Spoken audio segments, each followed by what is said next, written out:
Good afternoon, ladies and gentlemen. Happy Monday, and welcome to Week 4 of Late Night League here at Esports Arena. We're coming to you live from our Orange County location, but we're going to be bringing you action from all across the country. My name is JC Yeso McDonough. I've got my friend Orion Kong Malai right next to me to bring you all of the fun here tonight. We've got Late Night League for you, and we're coming from Roseville, Spokane, Fort Worth, Colorado Springs, Tulsa, Oakland, and Orange County as well. So much league ahead of us tonight. Orion, how are we feeling today? I'm feeling pretty good today. I was here back in April, and tonight we're going to do some Late Night League.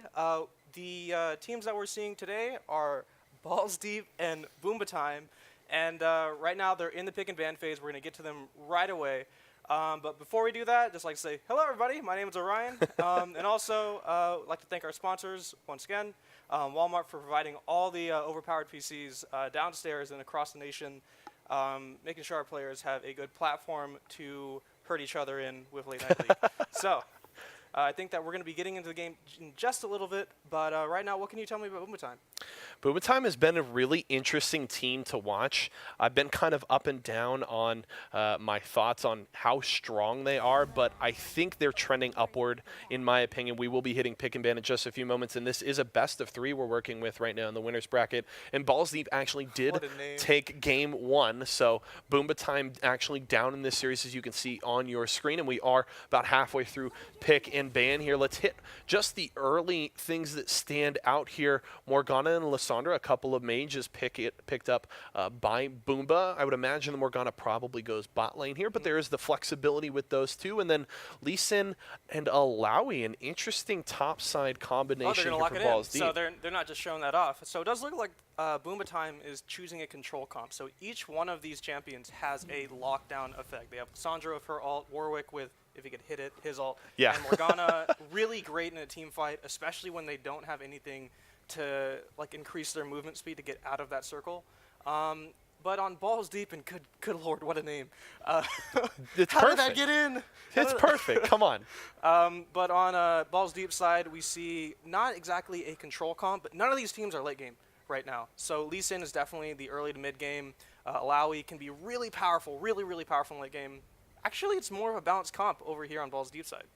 Yeah, picking the Ashe gives you a little bit of that engage ability and some solid team fighting from the AD carry. And then the Jhin will be the response here from Boomba Blood. We'll see exactly where that Morgana is going with this next pick, as obviously we still have that flexibility. The Malphite hovered. So you talk about engage. You've got go buttons all over the place for Boomba. Now they have power picks right now, but what I see on Boomba Time side is that they definitely want to protect this Jhin. So everything here can work as a disengage or an engage for this Jhin. And on the Balls Deep side, as we said, a bit more of a, I would say, balanced composition here. You have the Alawi top lane, very strong right now. Lee Sin has always been strong if you can hit his Qs. Vel'Koz, very decent mid laner. Against Lysandra, we're going to have to see, because Vel'Koz does not have a lot of mobility, actually no mobility at all for a mid laner. Extremely powerful in the early to mid game as well. Ashe and Nami, just a classic composition. And especially since the Ashe rework years ago, Ashe is just a hyper carry at this moment. With that arrow, it's going to be really good too. Yeah, should be interesting to watch this bottom lane. A lot of kill potential there. Yeah, a lot of kill potential in this bottom lane with those 2 duo lanes. One interesting thing that I want to note here is with all of the engage potential on the side of Boomba, quite a bit of disengage picked up by Balls Deep. You've got the tidal wave from the Nami, the Ashe obviously with the long range arrow to stifle some engage, and then Lee Sin obviously has the kick for anybody that tries to come into the face of the team. Now, it's obviously very difficult to stop the Malphite. He's going to come in with that unstoppable force, and it lives up to its name, obviously. But if you can use that tidal wave effectively, as well as the kick and the arrow, you can certainly stifle any sort of follow-up from the rest of the team. So if they can play around those ultimates cooldowns well, then they can just hopefully collapse onto the Malphite and do what they need to do. But it's not the easiest composition to execute when there are so many go buttons on the side of Boomba. Exactly. So Boomba Time, they have pretty much, their pick and ban phase was amazing, essentially. So it would have been really good to have that Morgana on the other side of the team with Malphite. Of course, picked it really early, couldn't really do anything about that. And so Boomba Time, a lot of things are stacked in their favor right now. But Balls Deep, we're going to see how balls deep. They can go with this one and actually protect their ADC. The way I see them winning this game is that neither team has like an extreme hyper carry except on the ADC side, which is what ADCs are for. But that's really the only answer. You don't really have like an incredible like, oh, amazing mid laner that's just going to destroy things. No Zoe, no LeBlanc, no Aurelia. So nothing that's going to be no faker essentially. Yeah. So no faker. Can we even say that? I don't know.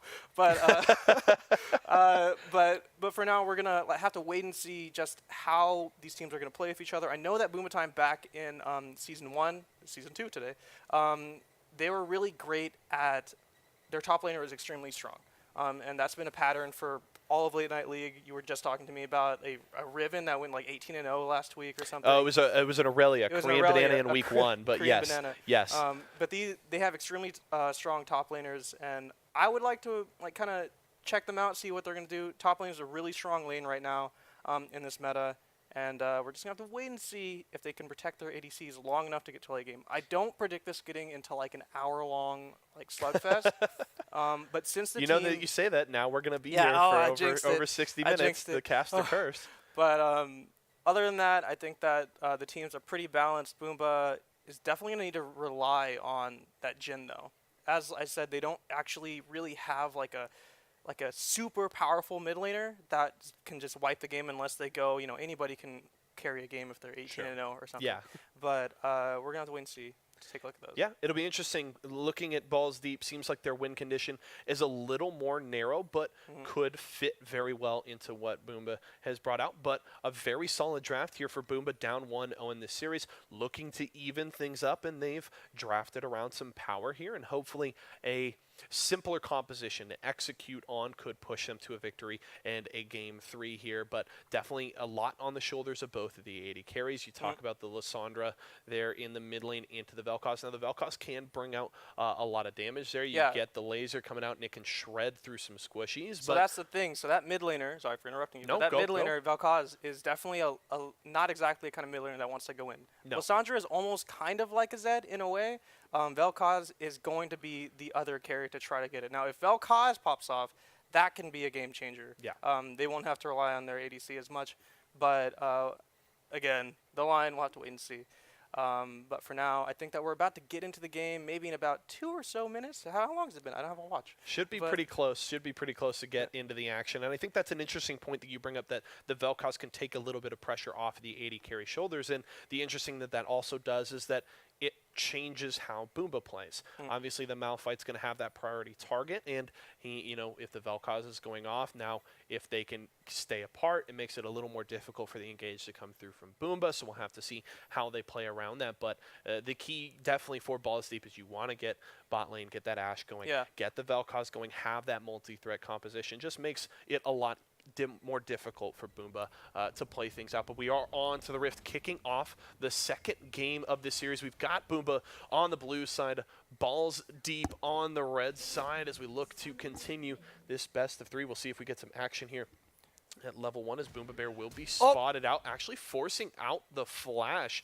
respecting Balls Deep there, and the crowd control that they can bring at level 1, and that will be the flash off of the jungler. Not a huge loss for Boomba, but it does mean that Jackson B can feel a little bit more confident in the early invades, knowing that the Warwick doesn't quite have the escapability and that he could catch him unawares here in the first few minutes. So we'll have to see how aggressively Jackson B wants to play on that Lee Sin in these early levels, but we'll see both junglers starting on the bottom side of the map, getting their leashes from the dual lanes. So we'll have to see where their early pathing goes and what lanes they want to try and affect early. Warwick certainly better since his rework at affecting those lanes early, has a little more ability before getting access to the ultimate, but Lee Sin is still going to be much more of a powerhouse in these pre-6 levels trying to affect his lanes.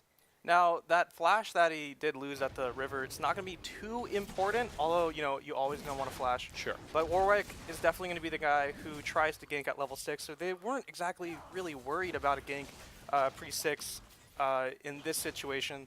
And as I see, there's nothing really crazy going on right now. They're just going to reset to their lanes, have a good time, get some CS, and I'm going to be definitely keeping an eye on that Lee Sin, because Lee Sin is just hiding in the bush. He's going to try to do like a level 2 gank.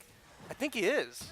I think he might actually try to go for this. Yeah, trying to get down to bot lane. They The ward don't will see be him. dropped by Boomba Blood, but he's going to be spotted out as he steps into the tri-brush. So no level 1 gank coming out here as Jackson B is spotted by the Boomba bottom lane. So he'll go back, take the Scuttle Crab, and we'll have to see where he goes from there with the blue buff. Imagine he'll just go to his red, clear out that side of the jungle, as we do see Boomba Bear goes red to his chickens. And now we'll move over to the blue side. We'll have to see if maybe Jackson B goes for the double Scuttle start. It's possible here. Good bubble will catch the Morgana, and a little bit of a trade here bot lane. Nothing too dangerous though. We're kind of hitting with noodles here early in this bottom lane. Not a ton of early damage coming from these 80 carries, but Mad Mike Dog getting a solid trade into the Malphite top lane. Now, I think that as we get into, this is definitely early game. We're at 3 minutes. This Malphite, all he's going to try to do, he doesn't want to gank anybody. He doesn't want to do anything but farm up to get to level 6, because Alawi, while she's extremely good at, I would say, mid to late game, like, she just scales incredibly for a tank. She's definitely going to be standing up against the Malphite, who has a bit of a more early game to mid game pressure. And so he just wants to farm up and find some engagements. Right now, bot lane is just trading a little bit. The matchup for these guys it's not exactly too crazy. That Morg for Spell Shield definitely spells a lot of trouble for an Ashe that wants to engage onto a really squishy Jhin. It's just a perfect combo of these two. And one thing that I should note here, and I should have mentioned it earlier, but RJ in the mid lane there for Balls Deep has actually been traditionally playing support for the Balls Deep lineup. We've seen him on a lot of Thresh so far this season, but moves over to the mid lane, and Boomba Beast running away topside as Jackson B trying to get some early pressure on the Malphite. He isn't going to secure a kill. I think he could have got it if he committed, because that Alawi W got the slow. He would have been totally low, but I think he didn't know that was coming out. Yeah, definitely would have been risky there for Jackson B, but still able to force Boomba Beast back to his tower. But Boomba Beast not going to feel too bad, doesn't have to use the flash, and we'll just go back to farming up this lane, trying to close a little bit of that CS deficit as more poke comes out there from RJ. And with the bot lane push here for Balls Deep, we're going to have to see Boomba is getting down to the bottom lane. Goes in, lands the binding. Yeah, that's going to be on to the Ashe. Callan forced a flash away. Can he escape? He was exhausted. Heal comes out. Boomba Blood trying to finish it off. That's going to be the chop there for the Warwick, and Boomba Bear grabs first blood for Boomba. Now, they hadn't gone back yet, so they weren't able to get any wards. So Warwick, I jinxed it, dude. Like, he did gank everything. pre-6. We're getting, that's just confirmation. We're getting the 60-minute game. It's coming. All right. So he ganked pre-6, and then they burned everything. They burned the flash. They didn't burn, well, they don't have Ignite down on that side, but that would have been a perfect time for Lee Sin to be there, because Warwick is not great level, below 6, but they do get the kill. Mad Mike Dog still getting some good trades there onto the Malphite, as we do have a disconnect here for Boomba Bane, reconnecting pretty quickly after, so we should be back into game here in just a few moments, so bear with us as we hit the pause. But taking a look at what we've seen so far in the first 5 minutes, a slight lead for Boomba thanks to that early gank from Boomba Bear bot lane, securing first blood for the Warwick, and a solid start for him as he tries to deal with the Lee Sin that is very strong in the early game. We talk about topside, you were talking about that early to mid game focus, playing heavily around the ultimate there for Boomba Beast. How do you feel about how hard he has been losing in these trades top lane against this Alawi? Now, how do I feel about that? I think that he's trying to play it smart right now, and I'm kind of remiss about how Lee Sin hasn't been focusing up here. Of course, he's been pushed to the tower. Alawi is only about 6 CS up in the lead. Now, here's the key. Boomba Beast has his teleport. Mad Mike went for the early game kind of power with his Ignite, and he hasn't been able to really work off of that just yet. But now we're back into the game. Boomba Beast is actually super low. He's going to have to get out of here, but like I said, he was pushed up to the tower. He does have that teleport if he wants to, but he is just tempting fate right now. You do not want to be under the tower with an Alawi, even though it is just pre-level 6. Very risky for Boomba Beast here. Flash Ignite available for Mad Mike Dog, and we have to note no stacks available on the Corrupting Potion for Boomba Beast, so extremely risky here. RJ with the knock-up, trying to use the geometry, forces the flash out of Boomba time in the mid lane, so far the Vel'Koz looking very good for RJ there, and Balls Deep, and Boomba Beast gonna have to cancel his teleport. Mad Mike Dog more than happy to keep him from teleporting back to lane as long as possible, and he's just going to try and push that wave into the tower as quick as he can, but Boomba B should be able to TP back to top lane and recover most of that wave as Boomba Blood has to catch this wave pushing into tower. The early push in favor of Calamp and Piercing Osprey, even despite the first blood going to Boomba, they're still forcing the Jhin to farm under tower. I think that they're going to try to set up a gank down here in bot lane. They're pinging the bush, and they're not going to see him. Wait, I think they just saw him. Boomba He's going to walk right into the bush. Spot him out. The Morgana flashes away. It's not going to be enough, though. Jackson B gets the return kill. Boomba Bear gets first blood. Jackson B will draw his own in the bottom lane and now can go and play for this early Ocean Dragon. Pre-level 6 ganks, as always. I love it. Wow. I love it. Junglers affecting this bottom lane a lot, recognizing, as we talked about earlier, the importance of these AD carries getting going and trying to snowball those bottom lanes. Granted, we've seen both junglers take the kills, but still, hey, give a kill to Lee Sin. Maybe he'll come back to your lane again. If Lee Sin gets big, he will be a nightmare for the ADCs all the way up until maybe mid game. But it just goes to show like how important vision is in this game. Morgana walked out of that bush and Lee Sin walked into that bush within split seconds of each other.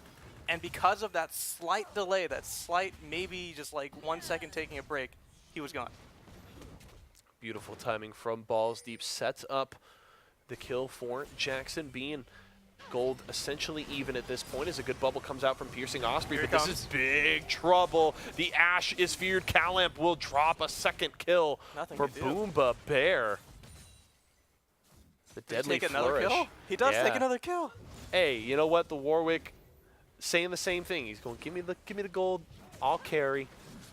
They're looking to set up now. Now, Balls Deep didn't go for the Ocean Drake after getting the kill there on Jackson B bot lane. Maybe. Does land the bubble. He doesn't decide to use the claw. Oh, my big God. trouble. The laser comes out. The kill will go to Piercing Osprey. But Boomba time not having a fun time in mid lane. Didn't have the flash there and gets punished for it. And here comes Balls Deep. They want to push Boomba off of the Drake. Flash in from RJ. He's looking to finish the kill. Boomba Bane falls. And that's a second kill there. Going to the mid laner, actually RJ's first, but still a lot of pressure from the Vel'Koz early now. 1-0 and 1, and that will be no Ocean Drake for Boomba now. Jackson B gets the invade, steals away the blue buff, and looking to clear out the rest of blue side there of Boomba, as he knows that Boomba Bear is nowhere nearby. And just balls deep in the jungle right now. Yes, he is. We're going to follow that up with the top lane right now. We're just going to take a look, and he's looking for a gank right now. He's kind of just clearing out the jungle. And we could just see why Balls Deep won that last game. They're just looking so much better right now. Their map pressure is just a little bit more on point. The Nami has the roams, and especially with the Morg, somebody as powerful as a Morg, you should be pushing in that lane and like showing your dominance in the lane. But with the Nami roaming everywhere and that Vel'Koz getting kind of that almost solo kill, like I think that Balls Deep is looking pretty good right now. Balls Deep definitely feeling very secure in the way they've played through the early game here as the push again comes through from Mad Mike Dog, but Boomba Bears up to the top side. He's looking for the fear, and Mad Mike Dog is in trouble. Flashes away, but there's the unstoppable force. Will finish off the Alawi. Here's Jackson B looking for a return kill, trying to get the slow. Misses the Q, has to back away. Can't get the kick, actually kicks away Boomba Bear to be safe, and now we're getting action. Bot lane, Deadly Flourish will lock down the Ashe momentarily, but we're back to the top lane. Farming. OP, Boomba Blood backs away. Looks like we saw no kills down bottom lane, so that is a-okay. Boomba able to get out there, and Calamp and Piercing Osprey escaping from the aggression of the Jhin and Morgana combo as Jackson B possibly going to spot out Boomba Bear here. We'll see.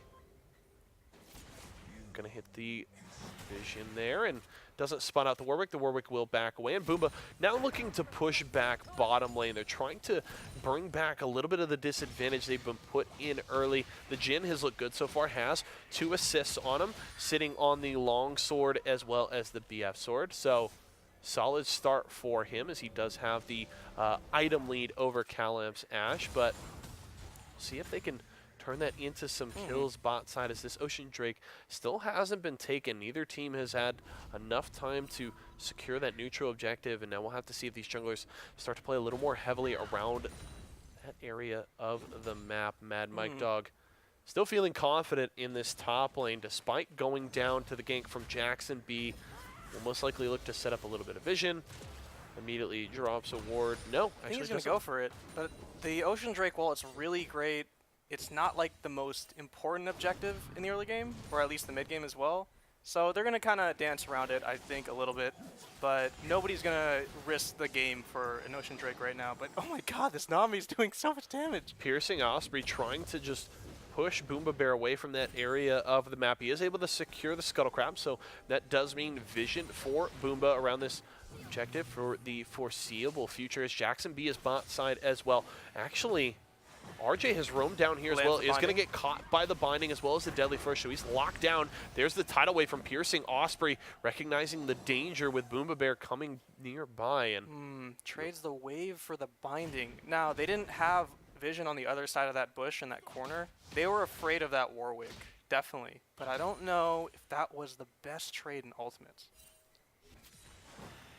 Lands it. Oh, this is big trouble without the tidal wave. Do they want to go aggressive? Callum They're going to go Piercing back. Osprey. They're confident. They're looking to turn this around. Booba Blood backs away. No further follow-up from Balls Deep, but here comes the Warwick. Jackson B is actually behind him, so we could see the counter gank. That's the ultimate from the Jhin, excuse me. The Warwick misses on to Callum. 4 shots there. Kick back into the team. Into the arrow. Boomba Bear's in trouble. Trying to run away, but that's the shutdown. Now top lane. Ultimate from Mad Mike Dog. Finishes off the Malphite. Everybody's going down on Boomba, but one return kill there as Piercing Osprey falls, but across the map, 2 for 1 in favor of Balls Deep.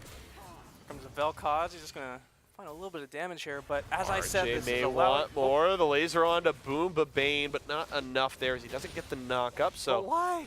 Boomba Bane will be able to back away. RJ doesn't secure another kill there, but the aggression still looking confident for Balls Deep. Up.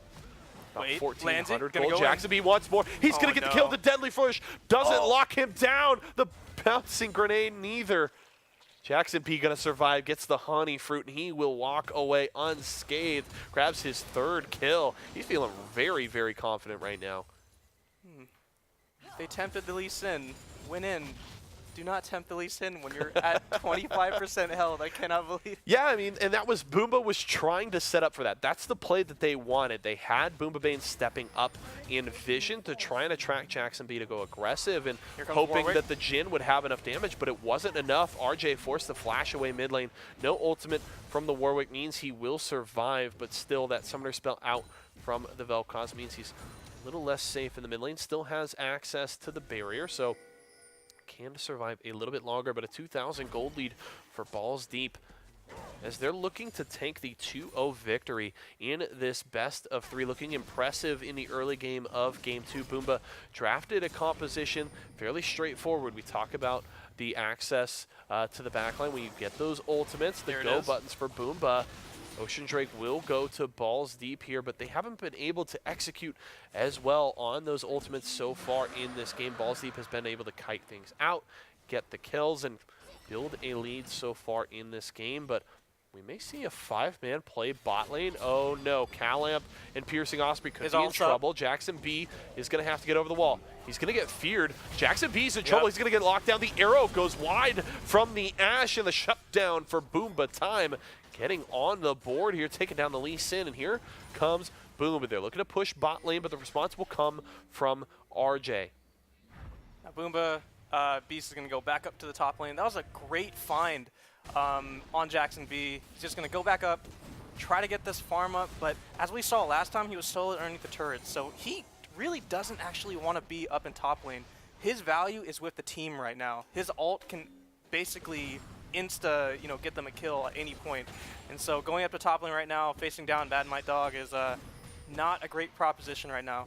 And there's no way he could actually equalize this as well, because Mad Mike is a Lowy. He could 2v3 anybody right now. But they're going to equalize a little bit. Great find on Jackson.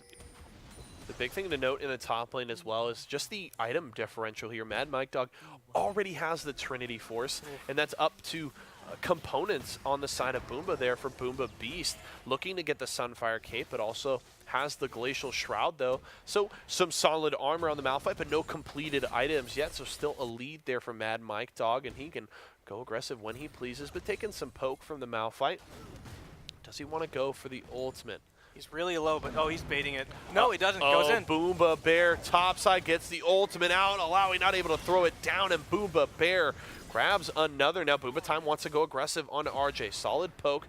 Wins that trade significantly as RJ poked down below half health here. And now Boomba Beast gets the free push topside, but here comes Jackson B. Misses it. Trying to clear out the wave. Oh, just trying to push him away. Does he have the him. kill pressure? He just wants to walk up and kick him into the tower. That's going to be at least one tower shot out of Boomba Beast. Jackson B wants more, but here comes Boomba Bear. No ultimate for the Warwick. The smite will force Jackson B to ward hop away, and that means no kill there for the Balls Deep jungler. Just defends the tower. Oh, he's just trying to be cheeky there, but the greed. The greed. Don't try to kick a Malphite into the tower. Oh, no. But Warwick is there to back him up. Unfortunately, it used his ultimate up there earlier, but looks as though that Lee Sin definitely going to be able to get it. Here he comes on the kill. Into the mid lane. The stopwatch comes out from RJ. There are no more ultimates available, but it doesn't matter. Boomba Time grabs the kill in the mid lane. It's starting to come online on this Lissandra. Sitting at 2-1-1. Has the Proto Belt and has that kill mid. Looking to pressure onto this tier 1 tower. Lee Sin's coming in from behind. I think he's going to wait a little bit, but Boomba Time, that dragon, they must have been furious because after that dragon, they've just been getting kill after kill. He might be able to do this. No, the burn is on him. No Goes kick in for available it. for the Lee Sin. Jackson B still wants more. Here comes the tidal wave from the Nami. The flash away from the Warwick keeps Boomba Bear alive. The bubble will catch Boomba Time, but not enough damage. Boomba Beast, he's in trouble. No ultimate available for the Alawi. They're going to trade 1-for-1. No, they won't. Boomba Beast finishes it off. The over-aggression from the Alawi costs Mad Mike Dog his life. But as we see in the mid lane, that pressure doesn't go unpaid. They're going to get the mid lane for Alawi's life. Unfortunately, Alawi relied a little bit too much on the tentacles, and the tentacles don't always hit where you want to go. Boomba Beast walking out of that. I can't believe he actually was able to pull that out. Just able to survive by a hair's breadth. They're so close for Mad Mike Dog, but it doesn't pay out. And now that's an Alawi who is 1-3 in Boomba Beast, despite some early struggles in lane. Coming out feeling pretty good. 1-2, pressuring onto the tower.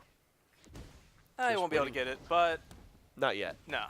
RJ's coming up top. That's actually a very low Malphite really with no magic resist. This could be beautiful for RJ. He needs to land the crowd control. Ultimate is available for Boomba Beast. It's just going to be the laser. He could have used his ult, though. RJ finishes it off, and that's a kill for the Vel'Koz. Has the Luden's Echo now as well as his Sorcerer's Shoes. So Vel'Koz feeling pretty good right now. Good arrow lands on the Morgana. No shield. Kick back into the team. Boomba Beast, or Boomba Bane, excuse me, flashes away, but it won't be enough. Caliph grabs the kill, but now Boomba Time.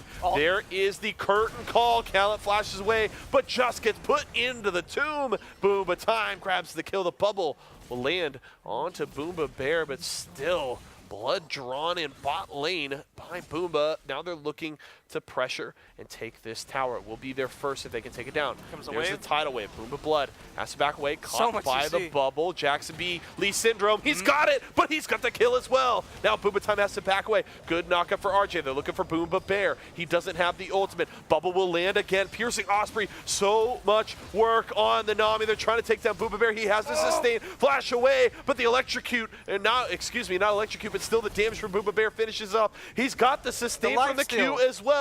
He will survive. 2 kills in the aggression. The 2v3 goes in favor of Boomba. This is an absolute disaster for Balls Deep. They thought that they can take on the Warwick with his lifesteal, but it just wasn't enough. And all these bindings and all these bubbles that land from Nami, while extremely potent, extremely beautiful, were just not enough to pull Balls Deep out of the deep end. The Lee Syndrome gets Jackson B a kill, but costs him his life in turn as the over-aggression from Balls Deep does not pay off in the bottom lane, but top side with the Rift Herald, Mad Mike Dog will be able to take down this tower, but the collapse is coming through from Boomba. So will the return kill come through? Tower goes down as Boomba Bane now has to deal with Calamp in the bot side. Now the ultimate doing a lot of work here, but the combined ults from Boomba starting to come together as Mad Mike Dog falls once more. Now Jackson B back to the bottom lane, continuing to try and pressure this Jhin as the Deadly Flourish misses. Boomba Bane is looking for the binding. Can he land it onto the priority target? Super low here, though. I don't know if they should go in for it. If they do land a binding, that Nami's right behind them. They might be trying to bait it here. Goes in. Oh, aggression. Jackson B will be able to dash away. That's the kill onto the support. Boomba Blood taking a lot of damage as well, but the volley will miss. Throws the wave out. Yeah, he doesn't survives. even touch him. Tidal Wave will miss, but RJ's still bot lane. They're looking to pressure this Inferno. They won't take the tower yet. They've already got the 3-0 lead thanks to mid and top lane. They're looking for the Inferno. Boomba Beast is here to try and contest, but no unstoppable force for the Malphite. Means he's nowhere near as effective as he needs to be in this fight. Does RJ get caught out.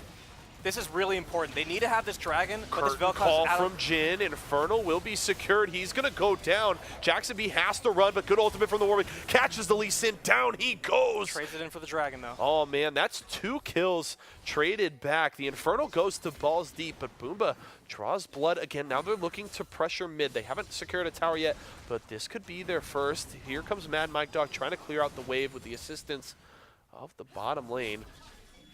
This Alawi is an absolute terror in a team fight. They're just walking right up to him. Now, this guy has a ton of pressure. He's pushed in top lane all the way right now, and they have to send like 3 people to stop him. When he's in the team fight, it's going to be really tough to take down this Alawi. Now, they do get the Infernal Drake, so they didn't win the battle. They might win the war if this one on Balls Deep. Lee Sin, unfortunately, does lose his life for that one, but I think he might go for it. Uh-oh, Mad Mike Dog is able to grab the soul of the Jhin, but will take some damage in turn. Wants to continue to chase Boomba Bane. A lot of sustain coming through for the Alawi. Boomba Bane's in trouble. Is going to get taken down, but here comes Boomba time. Ignited by Mad Mike Dog. Activates the Frozen Tomb to get a little bit of sustain, and that will force Mad Mike Dog to flash away. Boomba Blood still trying to get out the damage on the Jhin. Won't finish any of those kills, so a 1 for 0. They're hiding on a ward. In favor of Balls Deep. Yep, they're standing right on some vision. RJ's in trouble here. Unstoppable Force is available. The Malphite has the go button ready. Poke from RJ will discourage any further aggression from Boomba time. They'll just go to clear this bottom wave as the tower has, in fact, stayed alive down there. And with Baron on the map, that's the objective. We're going to start to see these teams play around. We'll have to see who can get vision around there first, as nobody has really set up in that part of the map as of yet. Mike Dog still playing aggressively, stepping pretty far forward in this red side. Now, Mad Mike is just extremely powerful right now. Even though he has 4 deaths and 2 kills, like I said, you need basically half the team to kill him. Now, both teams, wait, goes in. Piercing Osprey, way too over-aggressive down here by himself on the Nami. Challenges the Lissandra, and that's the expectation. He is going to lose that one. Oh, what no. What are you doing? Mad Mike Dog locked down, trying to steal the red buff. Balls Deep had a huge lead, but it's really starting to misplay around it. RJ way too far forward. Balls Deep, what are you doing? You're playing right into Boomba's hands here, as they have now evened up the gold lead and even taken the lead here. Calamp and Jackson B looking to secure a kill topside as Boomba Beast is pushed too far forward. So 1 back for Balls Deep, but still overall, Boomba has taken control of this game over the last 5 to 10 minutes. 29 kills on the board. It's an absolute bloodbath right now. And before that fight happened, I was about to say that the teams have achieved basically parity right now in terms of power level. Boomba time, they're going to go back to base and get their items.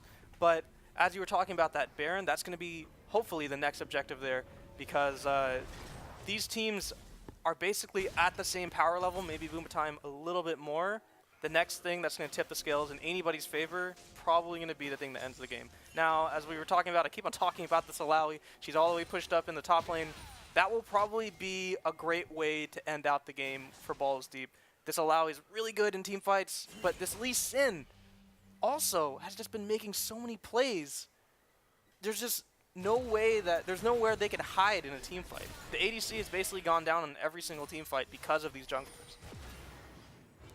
The hard part here is that Boomba Bear has gotten so far ahead on this Warwick, and kick. now Jackson B is looking for the fight, has the team to back him up. Flash away, will not escape from the tidal wave, able to ult away, but still the follow from Jackson B. But that will be both junglers going down in turn as Boomba Time able to turn that one around and get the kill. Here comes Boomba Beast, wants to get the ultimate onto the bottom lane. Beautiful. That is going to be the flash, beautiful from Piercing Osprey, escapes from the unstoppable Too far force.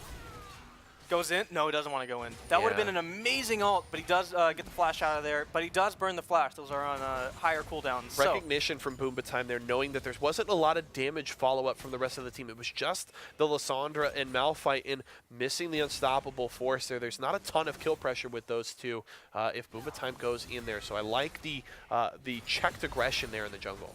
Now, as powerful as Malphite's ult is, it's really obvious when he's running directly at you. He might be caught out here. There's a lot of slows. The arrow goes in. Oh, that's going to be Boomba Beast falling. Boomba Time able to use the Proto Belt to get away, but not for long. But here comes Boomba Blood. Will get one back. Curtain Call to try and clear out the wave. Possibly take down Piercing Osprey. They've got a body block. Fourth shot. It will bend the bullet around the champions. Double kill for the Jhin. And here comes Boomba. What an amazing... Just bending the bullet, come on. Oh, dude, that was That's awesome. not even fair. Geometry, you're not supposed to be able to play geometry on the Jhin, but it comes through. Boomba Bear steps into the wrong part of the map. Boomba Blood wants to get something back, but the fourth shot will not be enough to take down Jackson B. So that's 3 dead there for Boomba, and Balls Deep threatening for a second Infernal. Can the contest from the bottom lane come through for Boomba? Poke from RJ will push Boomba Bane away for the moment. Calamp. This is huge. So if they get this Infernal Drake, they'll be extremely powerful. Jackson They're super B is low. so low. Here comes Boomba Time, has the Frozen Tomb, and Balls Deep has to back away. They're going to have to give up the Infernal Drake. It would have been so powerful for them. But back in the mid lane, even though it was super cool that Jhin did get that kill, it basically put a stop to this Dragon Pressure. Now here it comes. Warwick. Oh my gosh, Piercing Osprey absolutely able to secure the kill with the tidal wave, and the Drake is stolen by the Vel'Koz. Here comes Balls Deep. Everything is falling apart for Boomba, and that's 4 kills for the side of Balls Deep, and they're looking for Baron. They almost had the Dragon. They had committed way too hard on it, and as I said, the tipping point was going to be at Baron, but no, it was actually in the Infernal Drake. Now, Balls Deep, they haven't gone back to get their items yet, but if they get this Baron, this might spell the end for Boomba Time. The one thing going for Boomba is that Boomba Bear is alive, so he can attempt the Smite Steal. He even has the ultimate to try and get over the wall, but it's so risky. Baron so low. Can he get into the pit in time? 2,000 health, 1,000. No. He won't get there. The Ash Arrow will confirm that as well. He's trying to run. He may even go down here. Calamp looking for the chase, but will back away without the support of the team. But that is Baron at 28 minutes for Balls Deep. Just so much action, 20-20. Now, don't get me wrong, Balls Deep right now, they have the lead. They definitely have the gauntlet to snap Boomba Time in half right now. But Boomba Time, they are still pretty powerful. They don't have a lot of lane pressure right now, and they did lose both objectives, so they are on the back burner right now. But they do have a powerful ace in their sleeve. They do have Boomba Time, and they have that Jhin. Now, Jhin, with a lot of CC to protect him, can absolutely end the game no matter where it is right now. And this Jhin is not exactly not fed. He has 8 assists, only 2 deaths, and 2 kills. Not the most powerful Jhin in the world, but wait a second. Warwick getting too close. He's looking for that Infinity Edge, has the Storm Razor as well as his first Zeal item. Looking to do quite a bit of damage at range, and this Jhin can be very scary. If he can get that full rotation of auto attacks out have to send a lot with down the here. bouncing grenade, he can do a lot of work very quickly. Boomba Beast now trying to defend from this Baron empowered push by Mad Mike Dog. The team is down here to support, so we could see the full fight down bottom lane. Piercing Osprey waiting over the wall, looking for the tidal wave. Bubble will miss, but they're going to get some damage onto Boomba Bear thanks to the test of Spirit. Boomba Blood actually so far forward. He's kicked back into RJ. Oh, no. Everything goes wrong for Boomba. Here comes the laser. Down goes Boomba Bear. The double kill for RJ. Boomba Bear will jump to his death. So will Boomba Beast. Balls Deep just shredding through the lineup of Boomba. Boomba Time will not escape. That's the ace for Balls Deep, and they're looking to push for the win. And the ace in the pocket of Boomba Time totally went down. Jin lost his life at the exact moment the fight started, and it's just an absolute disaster for Boomba Time. They put up a good fight, but I do not see them getting anywhere out of this one right now. All four members are alive right now for Balls Deep. They're going to push into the Nexus. I think this will be it for Boomba Time. As soon as Boomba Bud got caught, we talked about how important the Jin was, and everything fell apart for Boomba. Balls Deep with an impressive victory. Looked a little shaky in the mid-game, but they're able to pull it through and grab the 2-0 victory over Boomba. What a slugfest. It's only 21 kills to 25 kills. This game didn't start until that dragon. A very bloody game, getting 46 kills in just over a 30-minute game, so quite a high combined kills per minute. These teams definitely going at it, not afraid to take the fights whenever they were available. And Balls Deep, we saw very well executed early game. They give up the first blood, but they're able to push through, get a couple of kills onto RJ, really get the Vel'Koz going, but things look shaky into the mid-game. Boomba Bear really got going on the Warwick. I mean, at one point he had that 9-1-3 score. It was looking like he was ready to take over the game and push it through for Boomba, but a couple of well-executed team fights, as well as a couple of key mistakes, we have to say, from Boomba. Yeah. You can't see Boomba Blood stepping too far forward, going aggressive, trying to take down the Vel'Koz. There's a Lee Sin right there waiting to kick you into the Vel'Koz and finish you off, and as soon as he was down, everything, it was just not going to go Boomba's way, and they try to pile in to see if they can salvage something from the fight. It ends up just being the ace and the finish to the game. So Boomba, we saw some flashes of brilliance from them. The mid-game looked very good. They get the first blood, and I think they played very well around the strength in the Warwick when he got that lead, but weren't able to put everything together with the composition, and it ends up costing them the game. And we talked so much about, oh, we got to guard this Jin, they have so much CC, and it was starting to work out for them. So this was not a dull game by any means. It was 21 to 25, I think, or 22. And the game really didn't start until that Infernal Drake died. And so while we do say that Boomba Time, they did have kind of a larger, list of errors. I keep on saying Boomba Time. It's just Boomba. Boomba, they played a really good game. Like, this was a great game just to watch players have at each other, I think.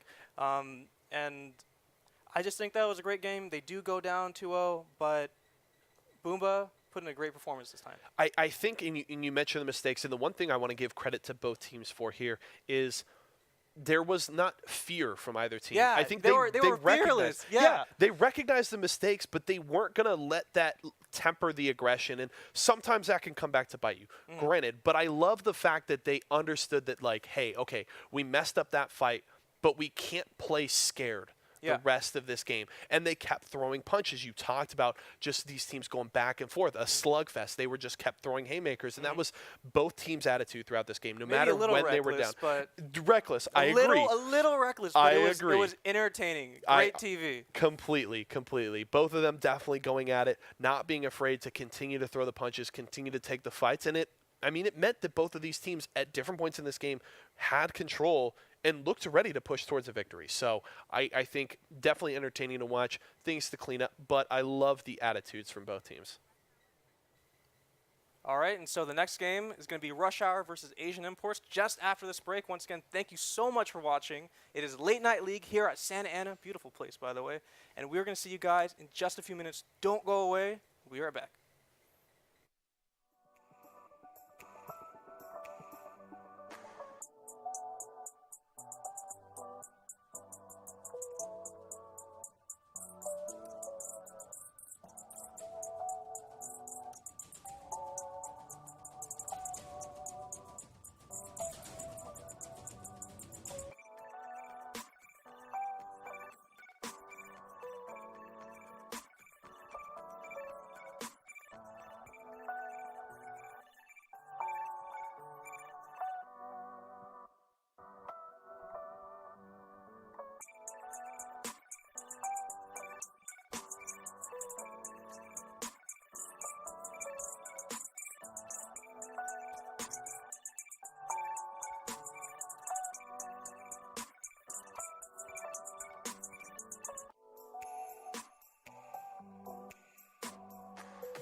All right, ladies and gentlemen, we are back with Rush Hour versus Asian Imports. We're already into Champion Select here for game number 1, and let's talk about just some interesting things off of the board here early. Some, I would say, focus bands here, the Anivia and the Renekton, some interesting ones there. The Morgana that we saw last game is actually taken off the board, as well as the Evelynn. Interesting band phase so far. Well, Asian Imports making it back into the season 2 of Late Night League. They were here before. I don't know if they won, but they had an extremely strong top laner and extremely strong mid laner, like all these teams. Wacky Strawberry and amazing support, but that Nautilus, back to like season 1. This is amazing. I love Nautilus. Nautilus is not exactly a great in terms of damage, but he has so much control, and if he gets like popping off, he'll be able to at least make some space for his ADC. Now, he's going to the jungle. I haven't seen a Nautilus jungle in so long. But going back into Rush Hour, this is a really funky team. We got a Riven and a Heimerdinger. Now, that's locked in. That's not just being floated on. That's a Heimerdinger. Definitely an interesting composition put together. And Heimerdinger, we actually saw played by Jensen for Team Liquid in the LCS, the North American Finals, into Bjergsen in Game 1 as a counter to Zoe. Oh, Interestingly God, Zoe, enough, they didn't ban the Zoe. it didn't work out for Jensen then, but we'll have to see how well it goes for Brianna Costa here in Game 1, as more shoes will bring out the Zoe. The Nautilus I do want to talk about a little bit. Got buffed on patch 9.8. We saw some it's longer time on his lockdown for his passive. All right. The root used to there be on like his passive maybe like- is buffed. Yeah, it was like a 0.5 second. Yep. back and, then. And it was, I believe, a buff as well on the cooldown for his hook, his dredge line. Okay. So his most powerful abilities. more crowd control. Yeah. And it was funny. I was watching, I played a game earlier today into a Nautilus, and it was interesting to watch his crowd control score because there is so much. You've got 4 different methods of crowd control. You've got the slow on your Riptide, you've got your dredge line, you've got your passive, and the ultimate. So Nautilus is just the premier lock someone down. They don't get to play the game. They don't get to go anywhere. So I love seeing Nautilus back into the meta. I love playing him as a support because it's just like, hey, level 2, absolutely love Nautilus, level 2, your ADC dies because I'm just going to land my hook and you're done. But we'll have to see. It most likely isn't going support here. We've already got the Nami. So I would assume top lane for Wacky Strawberry, but we'll see how it works out. So he's top lane. Much crowd control here. He's top lane. Now, this is an absolute nightmare for Rush Hour. There's so many ways to like get caught and then be locked down. Nautilus with his dredge line, Amumu with his bandage toss. Wow, this is gonna be like, they have really strong tanks. What they're gonna have to do is they're gonna have to really sit on the shoulders of this Zoe and Spiky. We'll have to see what Kenazito picks up in the bot lane. Does get the last pick here, so can get counter pick into the misfortune there for the Beast Johnny. So we'll have to see. We've seen Kenazito play a lot of Ezreal, some Sivir as well so far this season. Is hovering the Tristana here. Going back over the Sivir. I think he's going to go for the Sivir. I think the Sivir is great.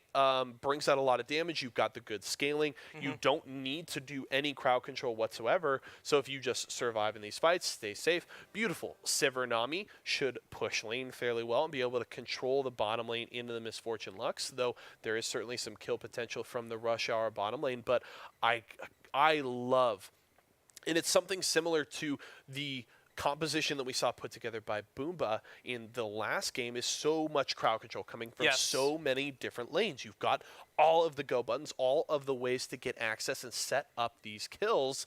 So, I mean, anybody on the top side has to be very scared, especially considering the fact that Rush Hour has drafted a 0 frontline composition. These are all carries, tons of damage, so they certainly can burn through the front line of Asian Imports if they get the opportunity, but it's a risky composition to execute on. There's very little margin for error here for Rush Hour, so we'll have to see how well they are able to build leads in the early game, see if they can get things moving to get those carries off of the ground, because if they get behind and this Nautilus and Mumu start to get tanky and they're able to just say, hey, if you look at me funny, I'm going to hit you with a dredge line or a bandage toss, and you're going to go down. Things can get very, very bad for Rush Hour very quickly. And so there's not, like, in terms of balance for these teams, both teams are actually pretty unbalanced in a way. So Asian Imports, they have a lot of CC, but they don't have a ton of damage. Zoe, a lot of damage. Their ADC, a ton of damage, but nothing really to like see like a star player out of. We got to see the Zoe. Zoe's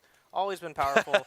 But on Rush Hour's side, it is all carries, and so that's even more unbalanced. So if they get early kills, they'll be able to basically roll them over all the way until mid lane. I mean, into Mid game. Mid game. Yeah, you had mid game. Mid lane. I had one word. That's okay. Okay, so they can get all the way up, maybe into late game, but that's where if they dominate the early to mid game, that's where they're gonna have to stop because Asian Imports has a somewhat more balanced team, and so we're gonna have to wait and see if Rush Hour can basically end the game in the first 20 minutes. It can be very risky here. Really want to see Rush Hour playing around the Graves, trying to build a bit of an early lead. They do not want to fall behind. They scale fairly well with their picks, but it's so much harder to get to that point if you let Asian Imports get ahead and just do what they want to do around the map. And then especially you talk about the Sivir. Yeah. You know, you kind of hit those 300, 400, 500 CS thresholds. She comes online, is absolutely one shredding minion waves. Great wave clear for the Sivir there, as well as just throwing those bouncing blades all around the fight, especially when you don't have a dedicated front lane. That means those bouncing blades are critting on Basically very everybody. squishy members all around in these If they're fights. So the packed together. Sivir, the Sivir can do a ton of work in these team fights. I mean, this is the composition that you want to see as a Sivir. Oh, you don't have a front line? You mean I could just melt chunk everybody. through your whole team Yeah. if you all stack on top of each other? Could be very bad, especially if you get a great Curse of the Sad Mummy from the Amumu. Just free fire for the Sivir. So if they can get the Sivir online for Kenazito, things could be very good for Asian Imports. A very interesting setup here, and I love that we're seeing teams drafting.